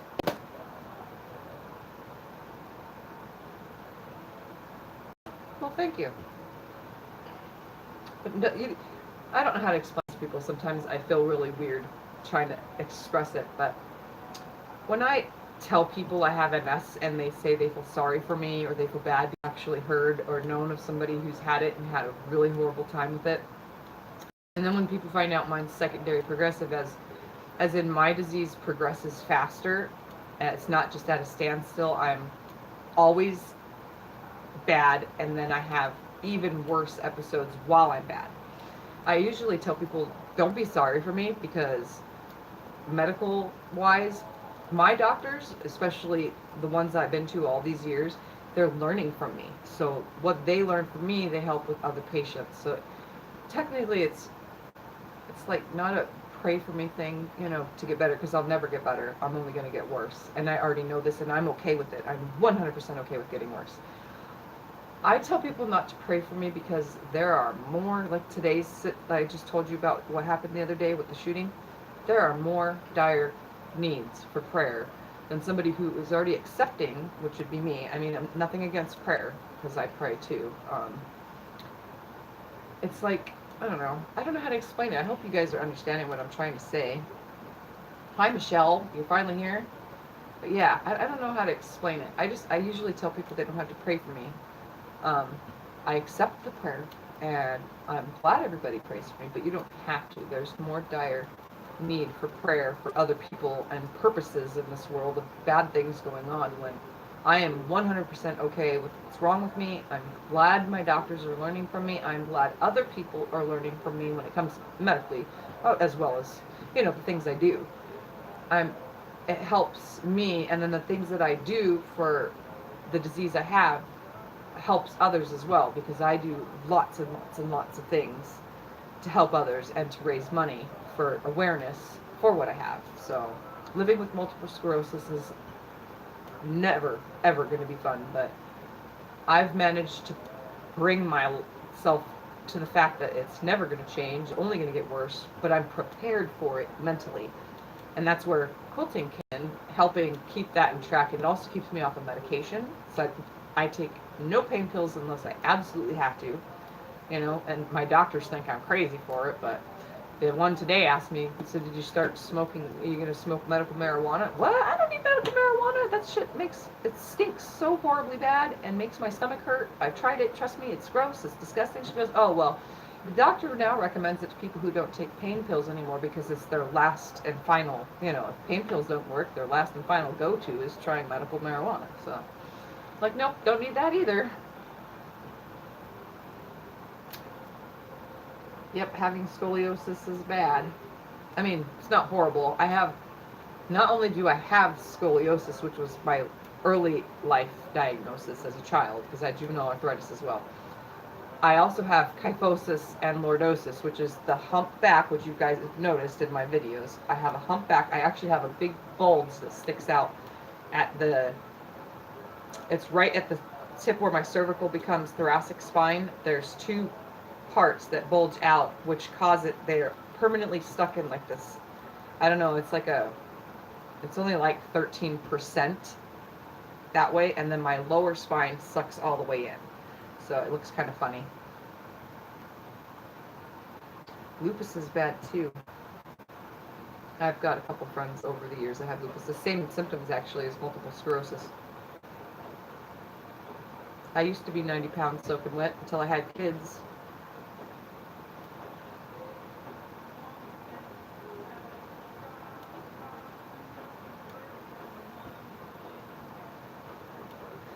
See, all you guys that can ride, I rode horses a couple times when I was younger, but I haven't rode one since I've been diagnosed with MS. It's been a long time since I've been on a horse. I used to love it too, because my best friend had a farm with horses, and they were retired race horses at that. So they had to be retrained for multiple riders for fun, but it was great.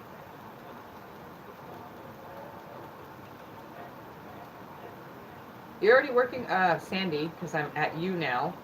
You're working on the brown material Michelle sent you? Because that stuff was very, very pretty. Can't wait to see what you make with that.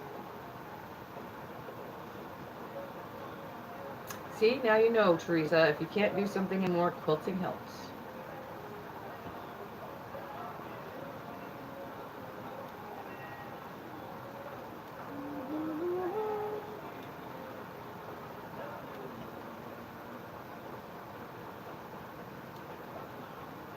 Yeah, you were telling me that, Diane, about being a photographer. I don't think I could be a photographer either. Like, I just can't catch an angle properly. As you can tell, I can't even have it. It's very focused. I would be a horrible photographer, definitely. But I know what it's like, because we have a friend that's a photographer, and she squats down into some really odd angles, and yeah. And then I've also been pictured for modeling, so the lady was in some weird, she'd climb up on this and get down on that and sit down on the floor just to get the angles for certain pictures.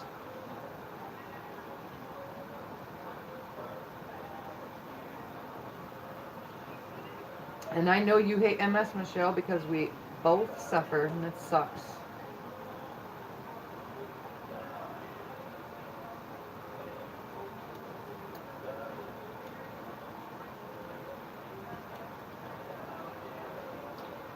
And yes, I know God can use me no matter what shape. You guys are writing so fast, I can't, like, literally at all keep up with how fast this is going. Amen. Oh my God, are you serious? Stop. No notice. Don't waste pity on me either.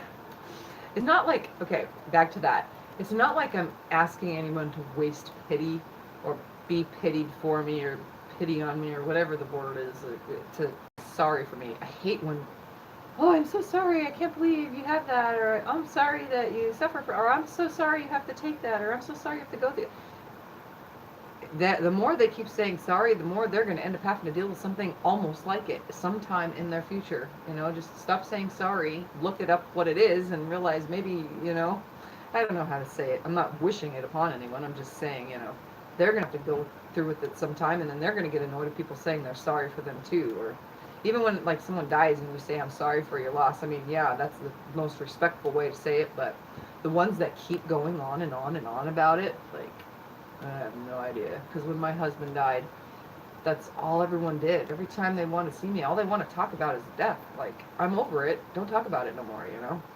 So just like my MS, I'm over it. I talk about it, yeah, because it's for raising awareness, but I don't like, I don't know.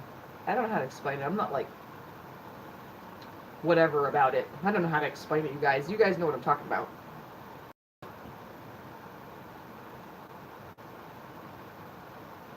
Yes, people have courage to help others. That's a good thing. And I am definitely one of those people. I help as many people as I can. That's my thing. You haven't been 90 since you were 10, Diane. I was probably like 23 the last time I was 90 pounds, and then a medication caused me to blow up. But I haven't been 180. I was 180 for a long time. I haven't been 180 in like 6 years. And for those of you who are friends with me on Facebook, if you go back into some of my old photos, you'll see I look way different. You don't realize what weight does to someone when you're so used to seeing them a certain way, especially yourself, and you finally realize it.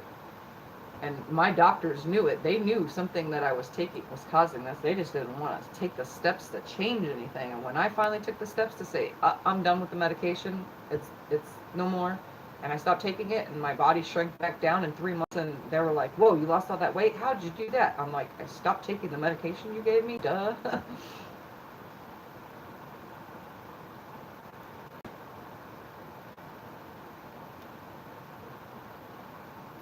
Yep, taking your mind.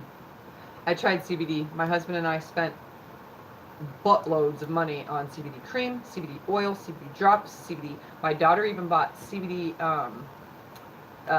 you smoke it in your vapor thing. She bought all that stuff.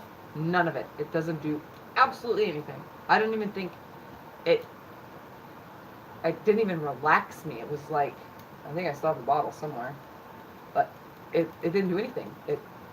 I don't know. We've tried all sorts of weird stuff. Quilt until you wilt. That would be an amazing shirt. I saw a shirt the other day on Facebook in one of the quilt groups that was really, really cute. I wish I would have saved what it was.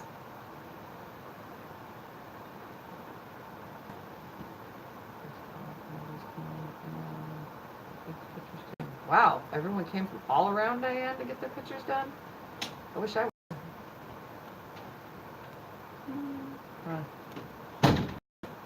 Are you crying? Yeah, it was that really sad.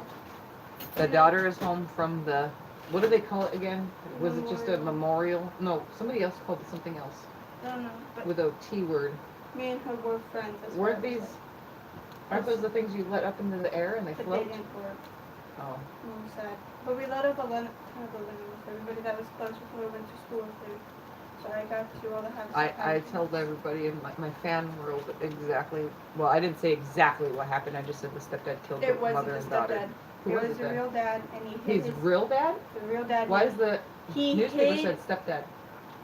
He hid his PTSD from them for years. But he was never a drunk. He was never any of that. His real dad told the mom. They talked. They were there tonight. Yeah, the parents were there, and they said that they were a perfect family. She's never been beaten from him.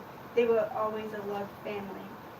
But who knows what actually went on in the house if nobody else lived with them but the that. They're all dead now. Everybody that would know what happened in the house is dead. The grandparents lived there for a while, so they knew. Okay. And then they moved to California. Well, I guess there was no domestic violence involved like the paper said. The paper gets everything wrong, I guess. Exaggerating. Kids at school said she was raped by her dad, but that's not true. that's just teenagers being stupid, not knowing, And which is then- exactly what we talk about here. Teenagers not getting it these days. We took the baby though, and everybody fell in love. They're like, we needed Oh, the you and baby Grace love. took the baby? Yeah. Why did you bring the baby to meet my family? Because we needed to get home, and I didn't use my car. Oh. We used the van for the baby seat, and then we had to pick up 2 other people. Oh. So they wouldn't fit in my car, and if they, we would only be going 15 in a 45. Well, everybody, now I want to change the subject again because she's come home to talk about sad stuff, and I don't want to talk about I don't sad want to stuff. talk about it. It made me cry. So- It close. Oh, look, Um, see this? I've been jibber-jabbing my jaw off, and you guys haven't seen me use it. Look, it's still on. Tomorrow. It's probably been like, I don't know, 45 minutes. At least that's how long it feels like it's been. Tomorrow, I'm going. Can you believe that? It's still on. I'm driving to school by myself. Okay. I got Well, my I thought permit. Reno. I got my permit. John paid for my permit. Oh, your parking permit? Yeah. And Reno has a ton of surprises in his car that I'm not allowed to see until tomorrow for a year. Tomorrow is my daughter's 1-year anniversary with her and her boyfriend, which you guys have met her boyfriend Reno before. So Yeah, so I'm gonna tell CJ. 1 year. These 16-year-olds. Well, he's 17. She's 16. 18. He's almost 18, but they have been dating for a year. Can you believe that? We got our nails They done. can manage to date forever, but they can't manage to pay their own rent, car insurance, gas, bills, do laundry, cook food. You know, go figure. I like them. They're acrylic. Cute. We got them done for Grace. And they were only $25 for the full set and design if we wanted at the nail place on Mesquite. You should go there and have one, and they're really good.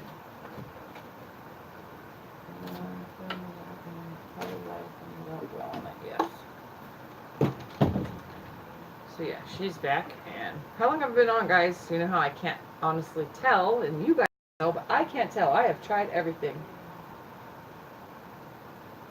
Small town, little bitty studio, big body studio. The last video when I started there, it's really the first. Wow. And how long were you a photographer for, Diane?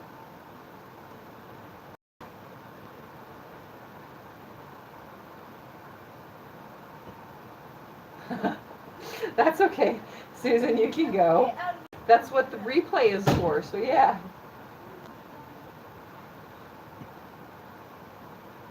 It's not just life as a teenager. Hello, you know, Michelle, my other kids are older. They should know.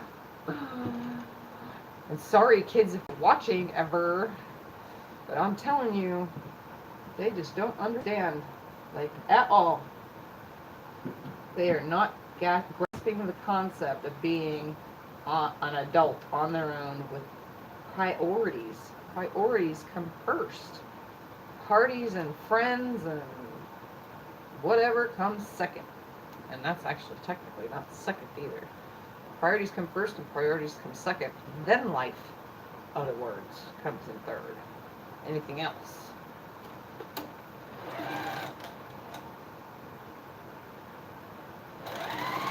Yeah, we'll see you next time. I don't know when I'll be on next, but I do know that between finishing the disappearing floor patch, I do need to finish that and make a video laying it out, putting it together the way I'm going to do that. And then after that one will be the Bargello. And then from then on, I don't know. I was going to make, oh yeah, it was an illusion quilt with 5-inch and 10-inch by 5-inch blocks. I was going to figure something out there, but I have to draw it up because, like you guys know, I'm horrible with math, so. I will get it right, though. But I definitely have a plan for, I have a layer cake that I have a plan for, and if it doesn't come out the way I want it, I'll just do a regular illusion quilt.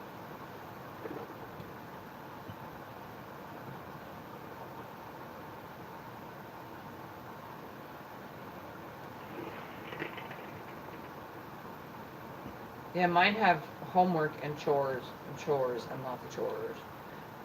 I have a we don't use it as much anymore because they are teens and 2 of them have moved out, but we did a chore chart for my kids.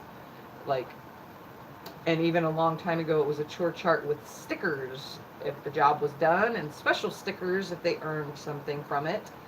And there's a respect chart out there and a bunch of other stuff that's on the wall that we did because for a while, having 4 kids with what had happened and all that stuff in the past, that affected everything. Not only did it affect my daughter, her life and all that, but it also affected all of the kids because of everything that happened. So it's like they were stuck in some kind of scared rut, and chores was just not something anybody wanted to do. So we had to develop chore charts to get everybody on track, and homework charts and when they earned something and so on and so forth.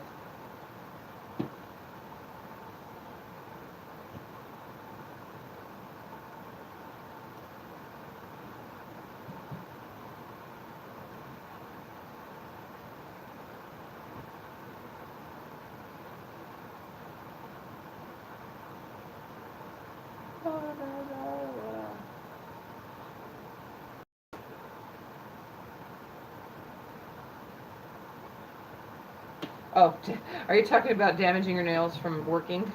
She's trying to get a job, actually, Maxine is, so we'll see. She's applied at a couple places. It's weird, though, because around here, a lot of places, like I said, this town was designed for the elderly community. So there's also a lot of night places, and then a lot of the regular sit-in, like just the places you would go to and hang out. A lot of them serve alcohol. When you're 16, you cannot work in a place that serves alcohol. You can when you're 19, but you can't when you're 16. They have strange child labor laws, let me tell you. And then the regular grocery store, they didn't hire her because the hours that she would need to work with high school, they were hiring for those hours. They weren't hiring for 3 to 10 p.m. They were hiring before 3 p.m. So she didn't get that job. And then another one of the jobs that she'd be gone constantly if they hire her, but they're not sure about her age because they do serve alcohol. But if she's just like a hostess or a busser, it might not be a big deal. So we'll see. But at 16, it's hard for them to get hired here. Can you vacuum while you're on your thing? As long as you're out there. Okay. I'm going to get off soon anyway because I can't tell how long. What does it say on there? Can you see how long I've been on? Please. 2 hours. Wow. Time to get off. Say bye to your friends. 2 hours. Always bucking because they want brand new clothes. My kids never got brand name clothes. They got my hand-me-downs, and then when they stopped fitting things that came from me, they got each other's hand-me-downs or someone else's hand-me-downs. So, but anyways, and this to you, and very close for school. That's what I did. Yeah.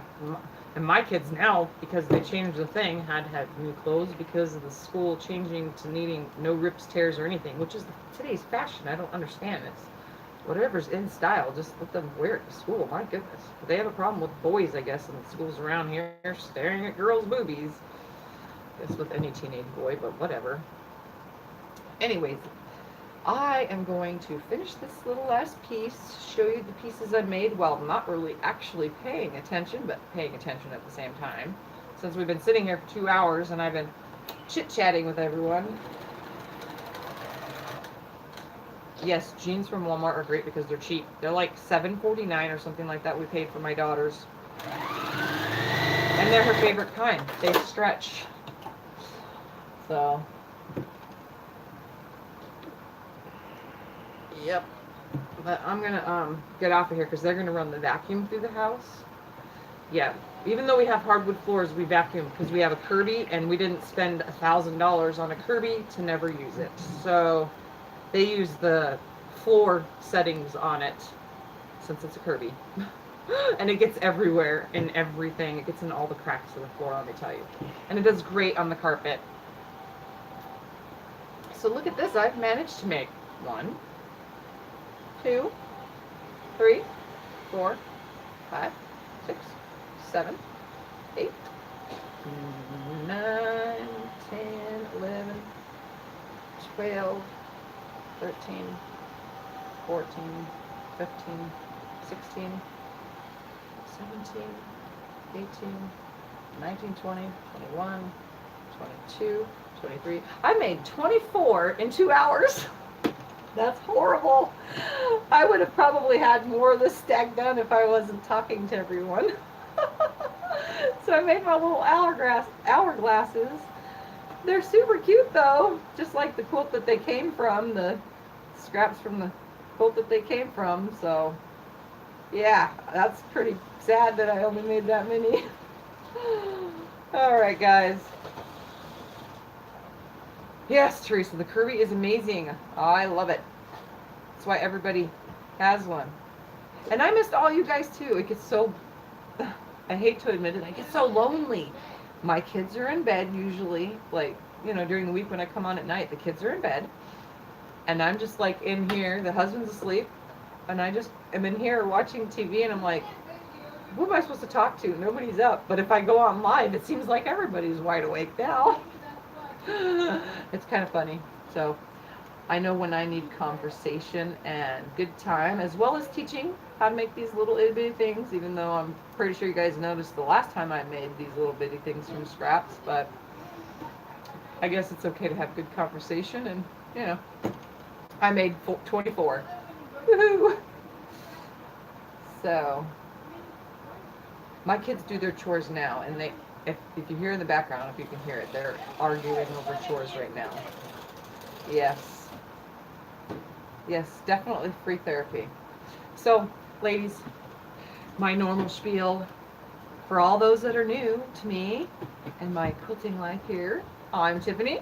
Thank you for watching. Like and subscribe. Questions, comments below, and I answer them because I always do. And let's see. Is there anything else I'm missing? Because that's all I usually say.